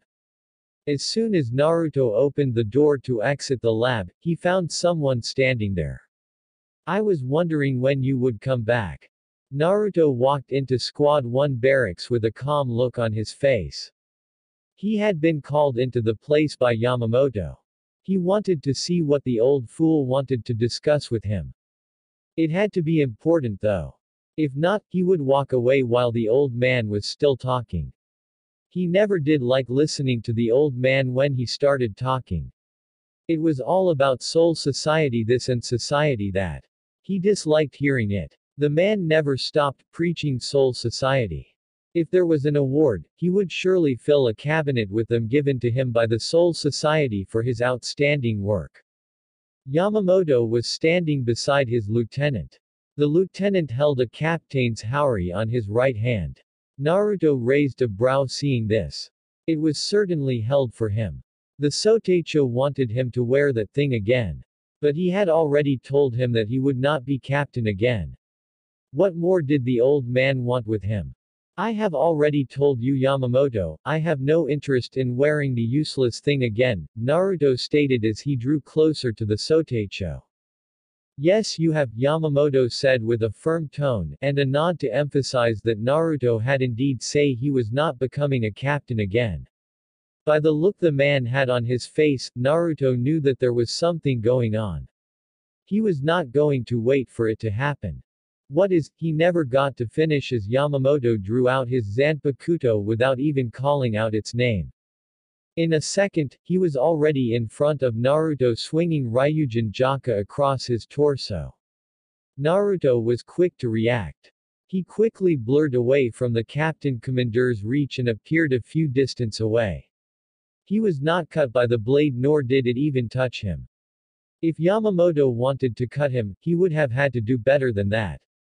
But he was sure that the man was aware of the fact that something like that would not cut him nor even touch him. Yamamoto did not look like he was going to attack again. He sealed his blade and went back to stand beside his second-in-command. He eyed Naruto dangerously. You are weak, he said in clear belief in his words. It was apparent with the look of his face and the tone of his voice. Do you really believe so? Naruto asked with narrowed eyes and a blank look on his face. This was most interesting. He had not calculated Yamamoto to play a dangerous game like this. But he should have expected it. The man always did try all his best to get him under his thumb. He never did understand that he, Naruto, was beyond his control. Long ago, you would not have dodged that attack. You would have simply caught my blade or blocked it. This time you ran away from my blade, the Sotecho stated without a shred of doubt in his words. Are you saying that I dodged because an attack like that could have cut me? An interesting theory there by the man. But that attack could not have cut him. Yamamoto had to have known that. And he was proved right when the man responded to his question. Yamamoto shook his head slightly. You are being cautious. During your days, you never dodged anything like that, even if it was a weak attack. You always took an attack head-on, that was certainly the truth. The man never dodged any attack. When attacked by a stronger technique, he either took it head-on or used his own technique to cancel the attack out. He even went as far as to catch his own blade, Ryujin Jaka. No one had ever done that. But never has he attempted to dodge an attack. What if I am simply changing my fighting style? No, the Sotecho stated in a firm tone. You are a mere shell. You no longer have that power you once had, power that even frightened me. All I need to do is to use my full power and you will crumble. Naruto smiled, not even the slightest worried. Yamamoto was always bold to make statements like that. It was no surprise to him when he did. Are you positive about that? Yamamoto took the captain's haori and threw it at the blonde. You will take the position of 5th squad captain. And you will no longer speak nonsense in front of me and other captains, is that clear? No, Naruto gave a firm answer. He had already refused. He was not going to do circles. But given his state, he could do away with things that could put his transition at risk. So he responded, if you want me to wear this thing again, you will have to make me. Yamamoto narrowed his eyes at Naruto. The blonde was not backing down. He had thought he would after what he had said so far, but it appears that he was wrong. It was of no bother though. He was interested in seeing how strong Naruto had become now. He had lost much of his power. That much was obvious. Fine then, the Sotecho said as he drew his Zanpakuto. If a beating is what it takes to install some sense in that stubborn head of yours, then I will give you a beating. Naruto merely smiled, it was by no means a happy smile. Without another word to Yamamoto, he disappeared. He knew Yamamoto would follow his steps. Drawing a fight at a place like this with the old man would also cause much commotion, he was not going to have to deal with that sort of thing. Watchers would certainly come around to see who was foolish enough to provoke the anger of the man hailed as the strongest Shinigami in the Soul Society. It surely had to be a rare sight to see Yamamoto fight. You still have your speed, Yamamoto commented as he appeared before Naruto. He had not wasted time in following the blonde. He was determined to give the blonde a beating. He narrowed his eyes around, they were at a secluded place a bit far away from other people. Let us see what you can do, Shinakuni, Naruto stated as he held out his right hand. Black flames formed on his right hand and started to swirl around for some time. His eyes flashed bright red for a moment before the flames disappeared, leaving a silk black blade. The sword was black from its tip to the handle. It did not look anything special. Flames burst out around Yamamoto and surrounded the two. The Sotecho's spiritual pressure began to rise up to higher levels. Some people back in Saraite could feel it. This feeling had them questioning as to what could have the Sotecho raise his power level. But some were smart enough to stay away. But Naruto remained calm as he watched the flames. Yamamoto undid his cloth from his shoulders, allowing Naruto to see his masculine chest and many battle scars. That is not a good sight to see, Naruto said, commenting on the scars around the old man's upper body. He could never allow scars like that to suffice on his body. Yamamoto ignored the words and gripped his blade tightly. Are you ready for a beating? He did not wait for Naruto to answer, he simply disappeared in a burst of speed. The fact that Naruto was not being burned or did not seem concerned with his flames did not surprise him. He was used to the sight. He appeared in front of Naruto, swinging his Zanpakuto from up to downwards, attempting a vertical slash across Naruto's chest. The blonde raised his blade and held it in a horizontal position. The swords clashed in mid-air and created a sound shockwave. Naruto remained rooted on his spot. The power behind Yamamoto's swing caused chunks of earth to be lifted behind him. His feet also burrowed to the ground slightly. Again, Yamamoto swung his blade towards Naruto.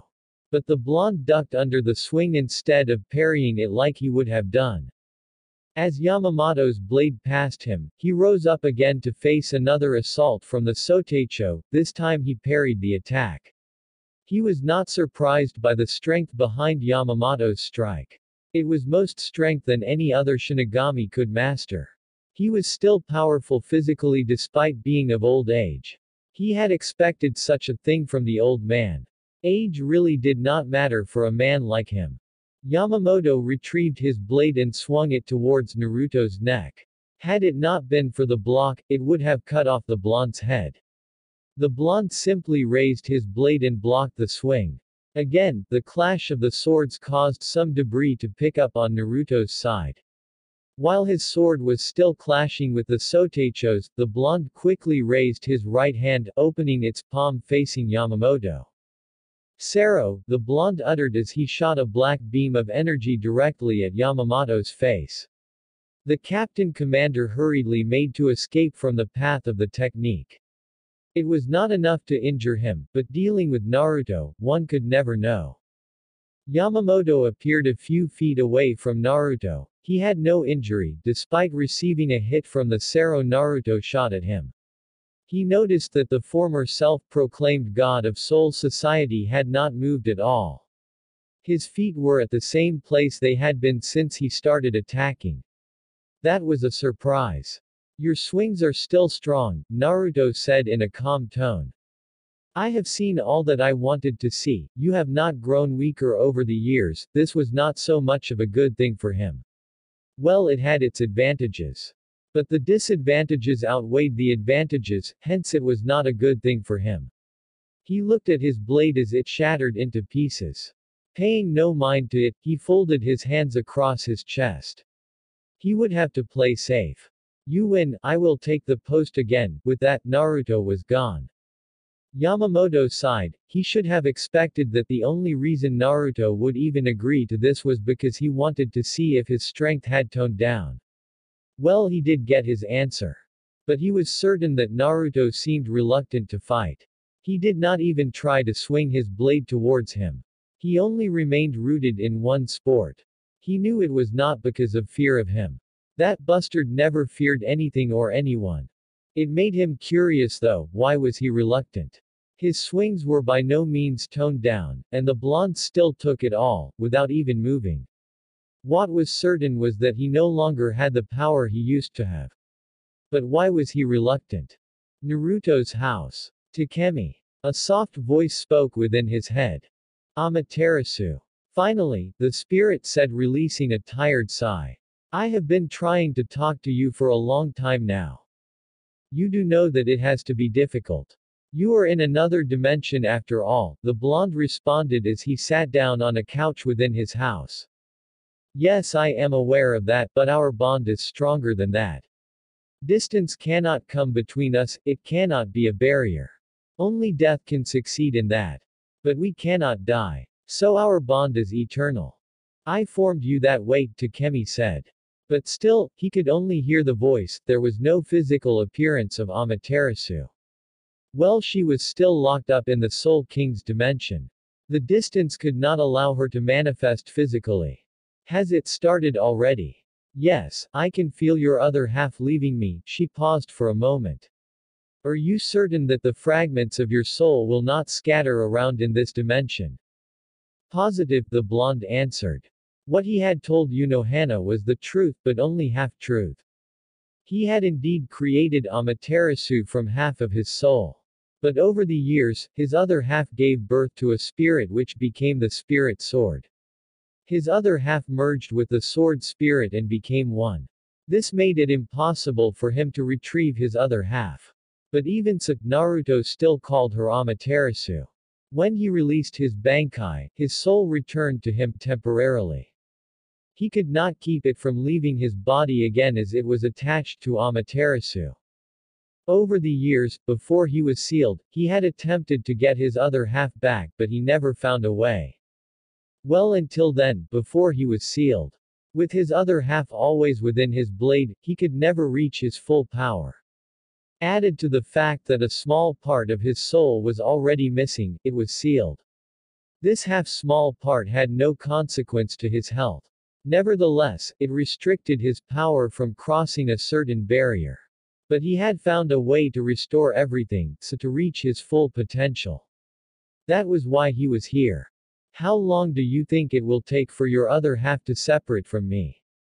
I do not know, but be patient. I have already activated that portal.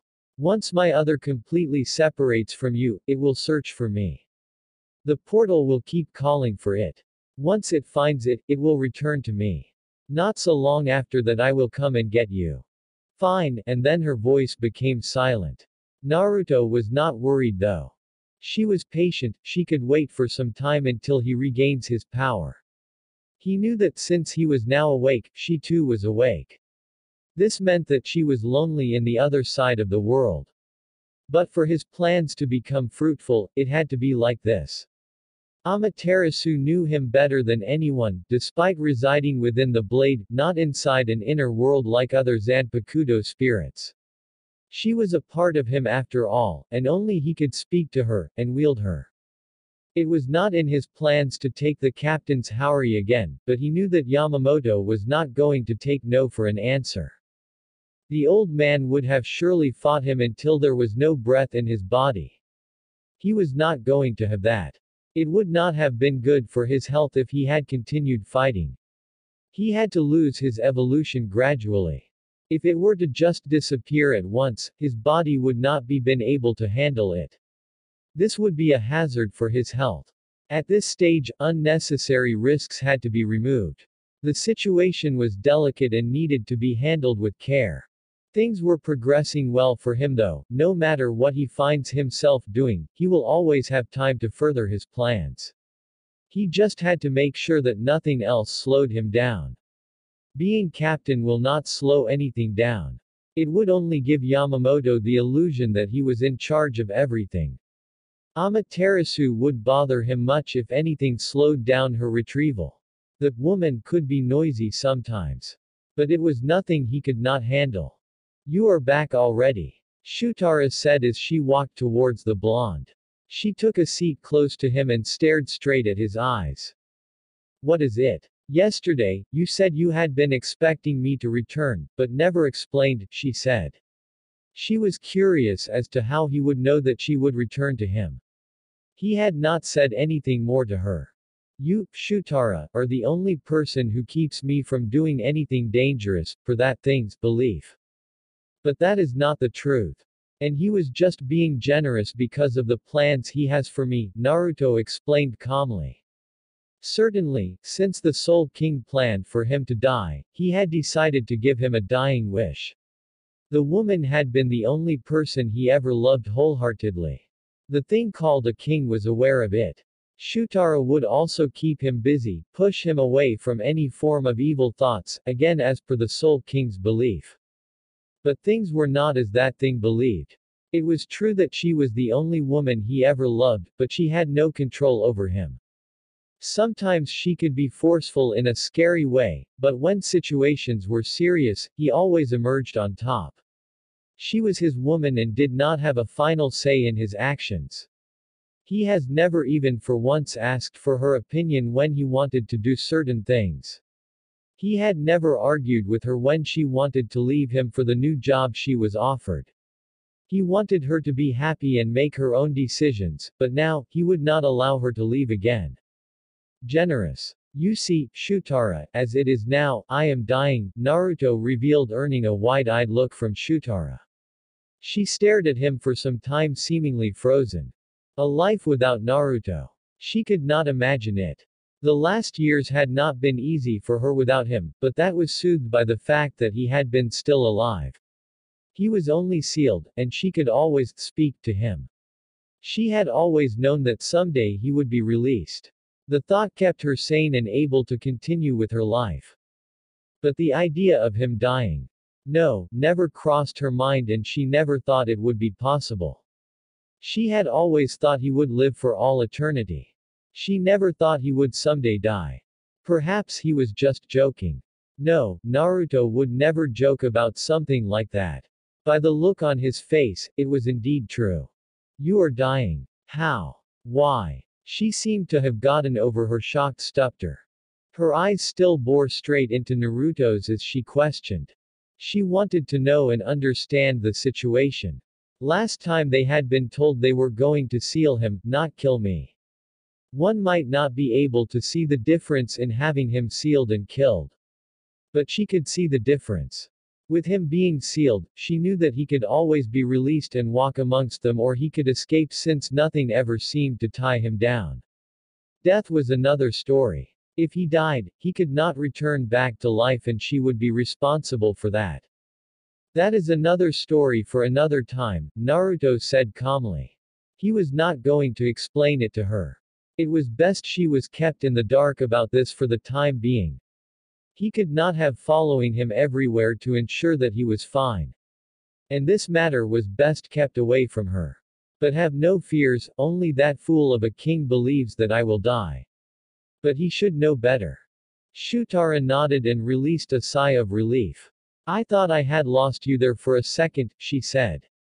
She was very relieved. Although she got the feeling that Naruto was not going to answer her question, she was still pleased that he was with her. She was not worried about being given false hope. Naruto would never do that to her. If he was dying, he would tell her that he was going to die and there was nothing he or she could do about it. That was how he handled their relationship. But she was also aware that he does not tell her everything. What did Yamamoto want with you? He was offering me that captain's Haori by force. I refused and we clashed swords a few times before I chose to agree, Naruto replied. He had left the damn thing. He would have to return to the Soteicho to take it. Amusing that he who stood above all beings was going to be wearing something he deserted long ago. Being a captain of the Gote 13 was below the god of soul society. But for the time being, he would endure all. Still, he had never thought he would wear the captain's Haori again, but the situation forced him to do it. For greater glory ahead, he would endure. So you are taking your old division again, Shutara said as she crawled towards Naruto's chest. She rested her back on his chest. It was cold and gave her no comfort. It was never like that before. Every time she rested like this, he always released warmth that was only reserved for her. But it was now not there. She could not feel it. It was just cold, giving away nothing. Still, she refused to dwell on it. As long as he was here, things should be interesting from now on. Certainly, Naruto agreed. You know, when you walked out on me, I thought you were mad at me. I thought you no longer wished for me to be by your side. Woman, that was not good, Shutara thought. Whenever Naruto called her like that, he was going to tell her how much disappointed he was. How can you say things like that? You thought I no longer wanted you by my side. You are the one who left me so that you could babysit the sleep-obsessed fool. I did not tell you to go, you left. I made no complaints. Even if I no longer wanted you by my side, you should not make complaints, since I also did not make any complaints. The cold and hollow feeling she felt from his chest was transferred into his tone. Yes, things have changed. He never used a tone like that to her. Even though she had done something unpleasant, he always talked to her with love and care. He never gave off a hollow feeling towards her. Perhaps other people, but not her. I get that I was wrong to leave you. But I wanted the job and you were also offered the same position, I thought you would take it too. Me, bodyguarding that thing. Never. You should have known better. No one forced you to take the post even when I was not going. You did it on your own will, Naruto stated in a stern tone. I know. And I will always regret leaving in the first place. But once I took the job, there was no turning back.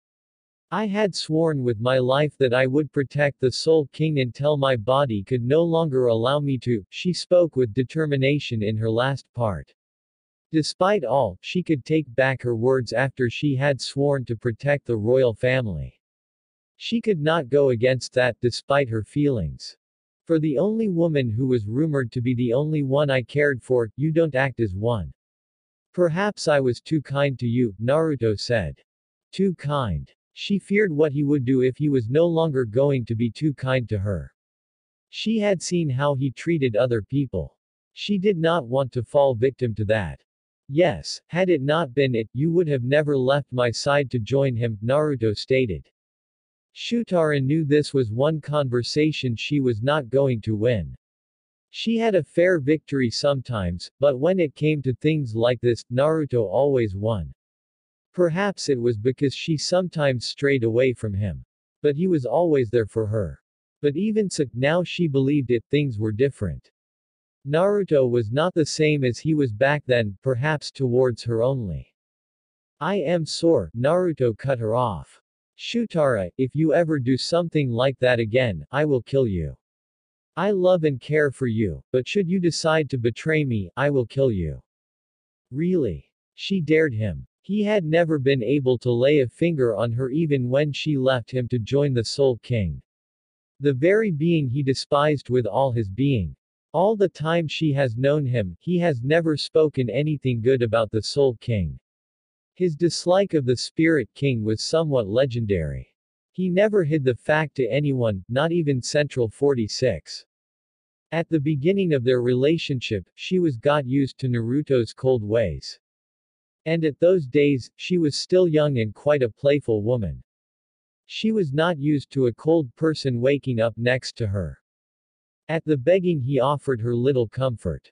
Yes, she knew he loved her and he tried to give her comfort. It was little comfort. But she knew that no one had ever received even a piece of the comfort her gave her. But it was not enough for her. She had ended up leaving him without saying a word. When he found her, a man was flirting with her. He was a bit overdoing it. Naruto never freaked or seemed angry at what he had seen. But the thing was that he murdered the man and left her alone. When she went back home, he told her he would kill her if she did something like that again. He had always threatened to kill her. But never had he shouted or hit her. Whenever he was furious with her, he never allowed his anger to direct his actions when it concerned her. He had made it clear to her that she was his and he would not share her with anyone. Anyone who attempted to drink where he drank would be killed, that was the law. But after the incident, he showed her more love than he previously. He held her with warm hands. He cared for her more than he had been. That was the turning point of their relationship. From there, he was never cold towards her. He was always kind and loving. Perhaps it was because he had been afraid that she would leave him. If she had done that, someone would have surely been killed brutally. It would surely hurt me to kill you, but I can erase the pain from my heart, Naruto explained. People don't turn emotions on and off like that, Shutara said, shaking her head. But then again, this was Naruto. Maybe he could do it. You have also not been fair to me. Explain. You trust Unohana more than you trust me, your love. That was the truth. She would be surprised if he even denied that. What makes you say that? Naruto asked with a blank look across his face. He was not worried by her question, not even the slightest. But he had not made it obvious that he trusted Unohana more than he trusted her, did he? She knows more about you than I do and I know that you share things with her, it did not please her at all. She was his lover. He was supposed to share things with her, not Unohana. He only used her for casual sex. True, Naruto knew Unohana before her met her. But she was his woman, not Unohana. What more do you want, woman? You have my love, and I trust you. Perhaps not in the same level as Unohana, but you have what is most important. If you are not satisfied with that, show me that I can depend on you. The following day, Karankora town.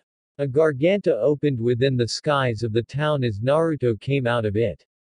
His rebirth had left him one-sided. He could not utilize most of Shinigami powers and the power of his eyes. The only useful thing that was left in his arsenal was Flash Step. His hollow powers had been left untouched. This meant that for now he was stuck using hollow powers. It was not that bad. But given his current state, he could not use his most powerful techniques. He did love throwing them around like they were nothing. It would be disappointing that he could not light up some fireworks. It was only temporary though. It has been long since I came into this place, Naruto thought looking around at the town. Since no one could sense him, his appearance would not cause any commotion. He was also not going to lower his power for someone to feel it. He had been supplied with the location of whom he wanted. There was not for him to attract whom he wanted that way. Soul Society had banned you from coming into this place, Amaterasu stated within Naruto's head. It has been over 1,000 years since they did that. Your spiritual pleasure was not good for the humans. It was hard to sense a seal placed on you to limit your power would break within seconds. That was before Naruto left the Gote 13. But after he left them, he never did bother coming here as there was nothing useful. You are here? Naruto asked, surprised to hear his blade. I told you, there is nowhere you can go where my voice cannot reach you. I might not be able to manifest physically, but because originally I was a part of you, my voice will always reach you. I am aware of that, Naruto said. He was the one who created her in the first place. It is not like you to speak to me this often. You spoke to me yesterday, this morning and now. Takemi, you have not been able to hear my voice for nearly 1,000 years, and when I try to make up for lost time you say something like that. Naruto raised an eyebrow at the words. You are bitter about our separation. Of course I am. It feels like you have abandoned me. It is not as if I will have any good fights without you. And besides, it won't take years for me to come and get you. It better not. I sense a threat, Amaterasu. You should not have thoughts like that. Perhaps the fact that my soul is separating from you is making you think that like that. My personality will no longer affect you. Perhaps. Naruto sighed and looked down at the humans going about their business completely unaware of his presence. Soon, they would be able to feel his presence. His condition was deteriorating faster than first thought. He had not thought that it would worsen at this rate. But it was no bother, all worked out better for him. Nay, Takemi, Amaterasu started. You have been down twice now. First it was from grace 1,000 years ago, now it is from your glory. My fall from grace, eh? It was ages ago, mere memories now. But because of it, you understand why I must do this. Yes, they must pay for what they did. Your actual rebirth should awaken the sleeping power that has been sealed shortly before your fall from grace. Be patient, wait for me. I will reclaim that which has been lost and we will sit with the stars as we watch over the world. Heaven was made for us to rule. It is only a matter of time now. I will wait. Just don't take too long. Heaven is waiting for us, and the stars are already bored without their master. She paused for a moment. Well, that is what you told me anyway. What is that supposed to mean? You are a liar, Takemi. You have lied to everyone. This may be your true self to some extent, but you said things in the past to manipulate future events. Those Shinigami think you always told the truth. But you always had a reason for saying what said to those people. No one knows where you come from or your true age, except for him. Naruto smiled as Amaterasu's voice disappeared. I guess I better go find the scientist, he thought before disappearing from sight. Urahara's shop. Naruto appeared in front of the shop he had been told to visit. The location of whom he wanted was this place. Outside it looked like a normal shop. Who could have guessed that a former captain of the Hollow-obsessed Gote 13 lived here? He saw a boy and a girl sweeping. That was at first, but the boy then seemed to be bullying the girl. He walked towards the two children who had not noticed his presence. "Children," he called. "Where is Urahara?" The young girl seemed timid. The boy gave him a stare. That was after they had been startled by his sudden appearance. "Who are you?" the boy asked, no rather demanded. "Anyo, I think he is a captain," the girl said, pointing at the haori Naruto was wearing. It was like any other captain's haori, but his was added a few customs. He had removed the sleeves and added high collars. There were black stars dazzling along the hemline. Naruto whizzed past the children in a blur and entered the shop. They were left blinking as he disappeared. As soon as he entered the shop, a large man was greeting him. "You are not the one I am looking for," Naruto stated. "Where is Urahara?" Tessai sized up Naruto for a moment. Certainly, it was him. "The owner is currently busy right now. I can go and inform him of your presence." "Take me to him," Naruto stated. It was not a request and Tessai was smart enough to realize that. "Please follow me," he said, turning around. He led Naruto towards the underground entrance, but did not go in. He told the blonde to go down and he would find Urahara Kazuki. As soon as he arrived, Naruto realized that he was in a secret training ground. Whoever created this place was quite crafty. The space looked eternal, and one could do all the damage she wanted. But someone like him could destroy it within seconds. Well, that is during his days. Now he no longer had that power. It was sad really. Getsuga Tensho. He was snapped out of his thoughts when he heard the voice and was soon followed by a dark energy coming towards him. Without worries, he brought out his right hand and deflected the technique with his bare hand. The action seemed to notify the occupants of the training ground of his presence. Naruto locked eyes with the orange-haired teen. He looked at the boy calmly. The boy seemed surprised, no shock that he had deflected his technique. Naruto also sensed to other people around him, but he paid them no mind. "Can you hit me with that technique again?" It seemed to be an interesting technique. He wanted to analyze it. The boy seemed unsure of what to do. He looked confused. "Who are you?" he asked finally. It seemed to be the smartest question to ask. "Sing, Benaheim." Naruto narrowed his eyes without turning his head. He saw a red beam traveling through the ground towards him fast. But his eyes could see everything. Like he did with Ichigo's Getsuga Tensho, he deflected the technique with his right hand. Naruto took a few steps towards the orange-haired boy. "You have an interesting child, Urahara," he said, now having seen the man. He did not know the man personally, but he spoke like was familiar with him. "You think so?" Urahara asked as he became visible with Yoruichi by his side. "Yes," Naruto responded as he stopped in front of Ichigo. He was sensing some impressive reiatsu from the child. This was the human he had been told of by Unohana, definitely an interesting human. He had also seen some videos in his lab of the boy. They were just battles of him at Soul Society. But for a human it was something. However, it was not enough to make him follow the child's movements.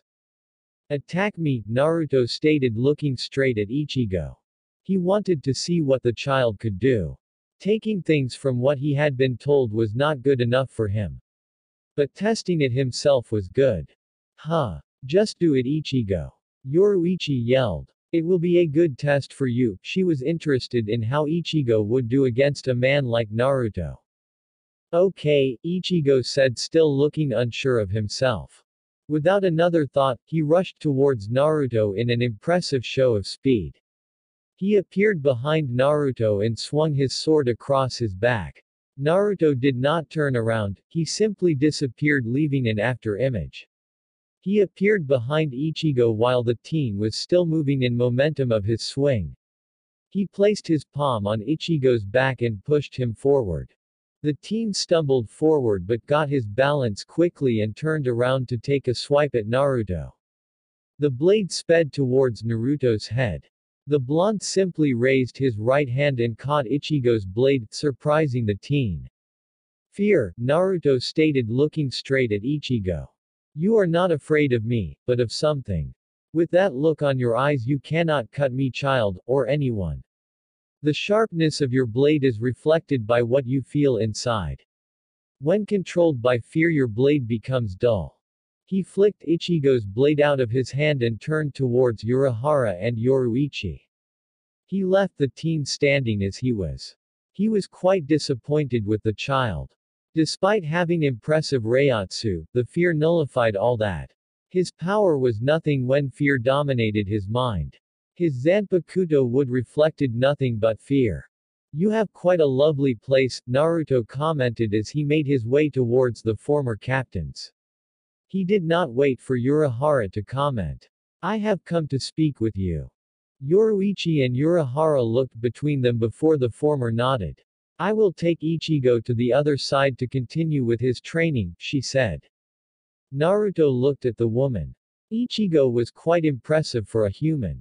To be able to stand up against a captain was no ordinary feat, especially for a mere human. Perhaps if it had been a Shinigami then he would not have said anything. Training cannot help that child, he started. He needs to face his fears. If he cannot deal with what scares then he should put his blade down and quit playing Shinigami. It was never a job for humans to begin with.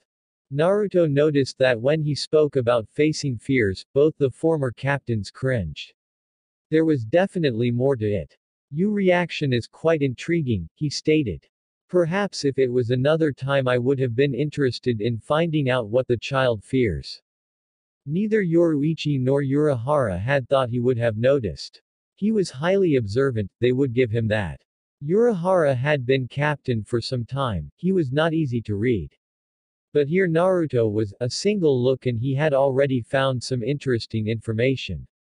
He had not even asked, they involuntarily gave him the information. They had to be careful so not to give anything out to the man. Without saying anything else, Yoruichi disappeared.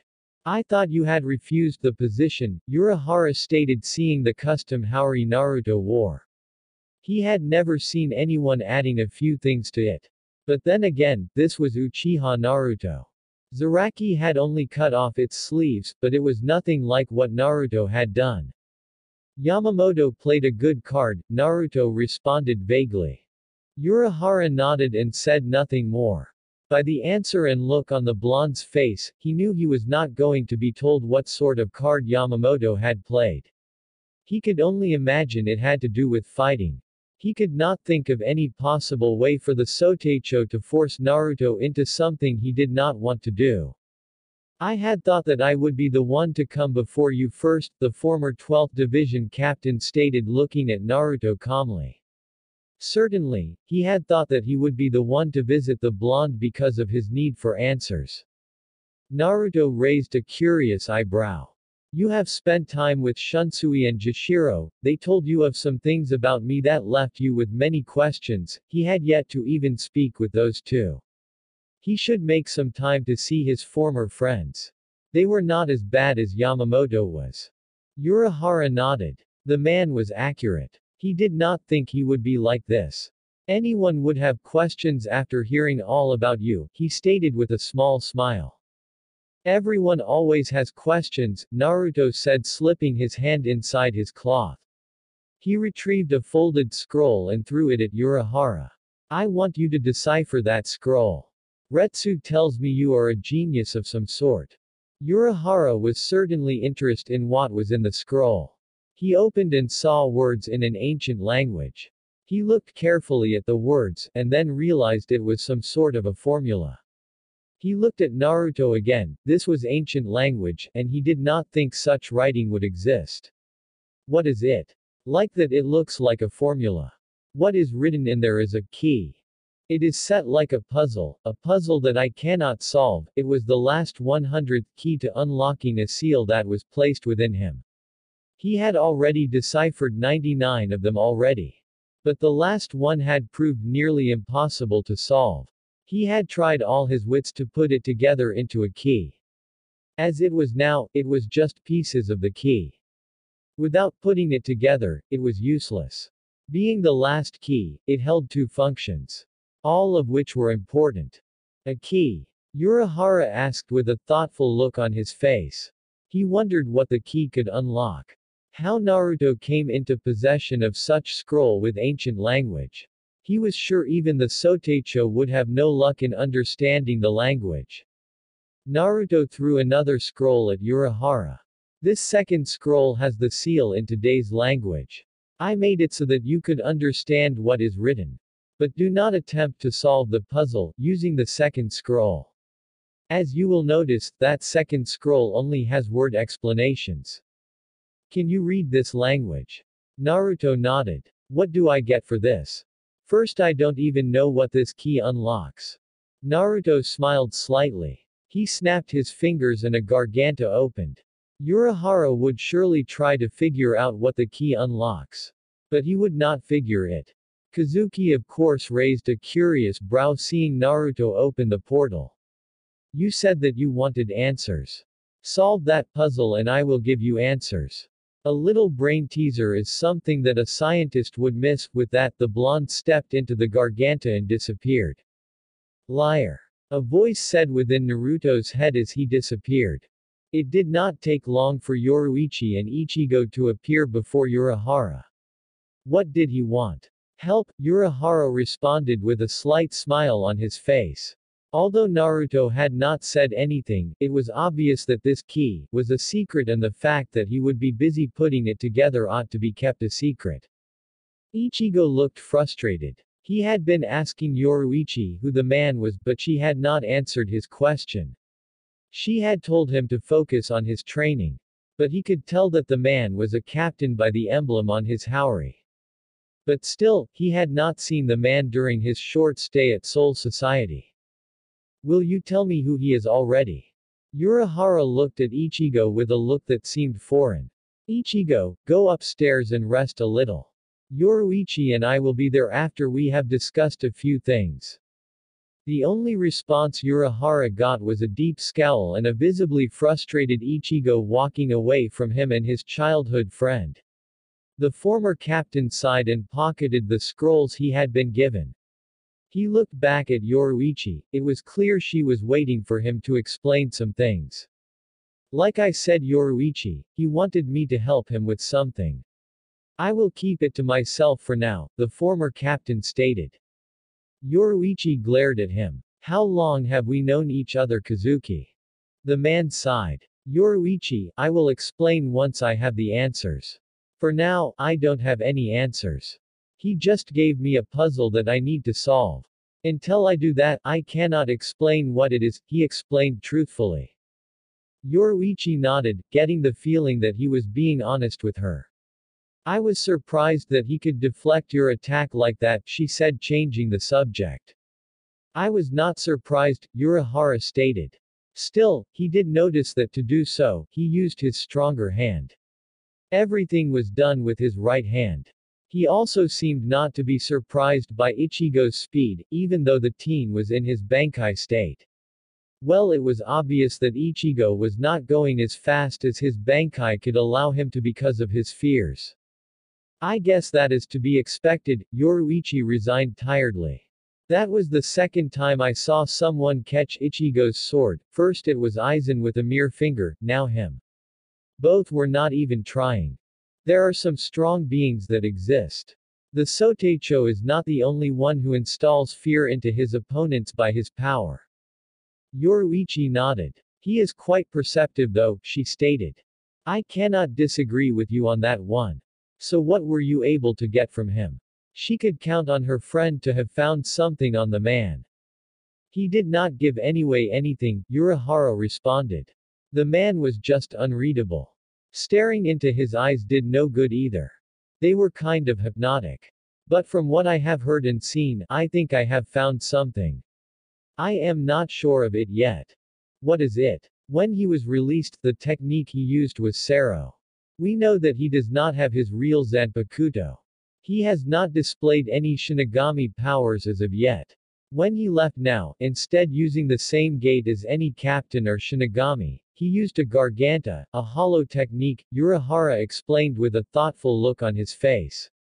Are you saying that he cannot use any Shinigami powers? It is only a theory. And it is still early days. We will see as the days go by. Many years ago, flashback. Takemi. Yes, Amaterasu. How long are we going to be alone in this part of this world? I don't know, Naruto answered truthfully. The other souls are quite pathetic. No matter how much I try to restrain my power, they just can't stand it. We are going to become bored soon enough. Perhaps we should go to the hollow world.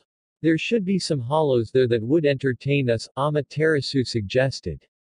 You know my teleportation technique is limited with a part of me inside of you. And I need to have seen the place before to be able to teleport, Naruto responded as he looked at the forlorn skies. He was alone with no one by him. Souls that spent much time near him did not end well. He was forced to live in a secluded area. How his life was boring. Nothing had ever been normal ever since he woke up in the Rungoki. That day he awoke, he only had vague memories, a part of him was missing. But that was some time ago before he even created Amaterasu. He held power that Shinigami craved. He did not wish for the power to leave him, it was his to command. He had been blessed with it. And he would use it to get what he wanted. Can't you generate enough power to bypass that? No, Naruto responded. But if I could find a hollow and get inside its mind, I can be able to get a picture of the. Naruto trailed off as his senses picked up some activities not far from him. He had thought he was alone at this part of Soul Society. What is it? It appears there is a group of Shinigami close by, Naruto answered. Those pathetic black fools. They abused their power, using it to subject the weaker to their wills. It disgusted him to no end. Amaterasu's voice disappeared from Naruto's head as the blonde took the directions of the souls he had sensed. He was using some low-level speed to get to the group. He was in no hurry to get there. He was going to end the fight quickly, after all. Upon reaching the group, he found them making loud noises. They were seated in a circle with two nearly naked young women dancing in the middle. The expressions of the women were that of a fearful one. His presence was quickly noticed due to his high level of Reiatsu. All the Shinigami then turned towards him with narrowed looks. They knew him by their looks. They had been trash that he had allowed to live before. Today he would allow the trash to disappear. I would imagine that this is what weak-minded fools do. You disgust me. It's that kid again, one said standing up. Go away, kid. Let us just kill him. It will be payback for what he did last time. Naruto cut off any resuming arguments. He really hated using his sword for weak fools. Perhaps he should create a secondary blade for this cause.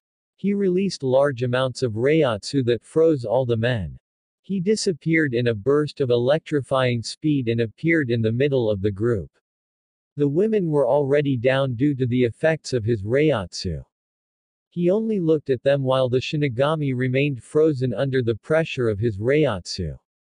The two women were then sucked into a swirling vortex within seconds. They disappeared from view. Now then, to take out the trash, he said to himself as he turned to the still frozen souls. Within seconds all 17 of them were down, dead. It was quite disappointing when they did not fight back. That was disappointing, his blade spoke his thoughts.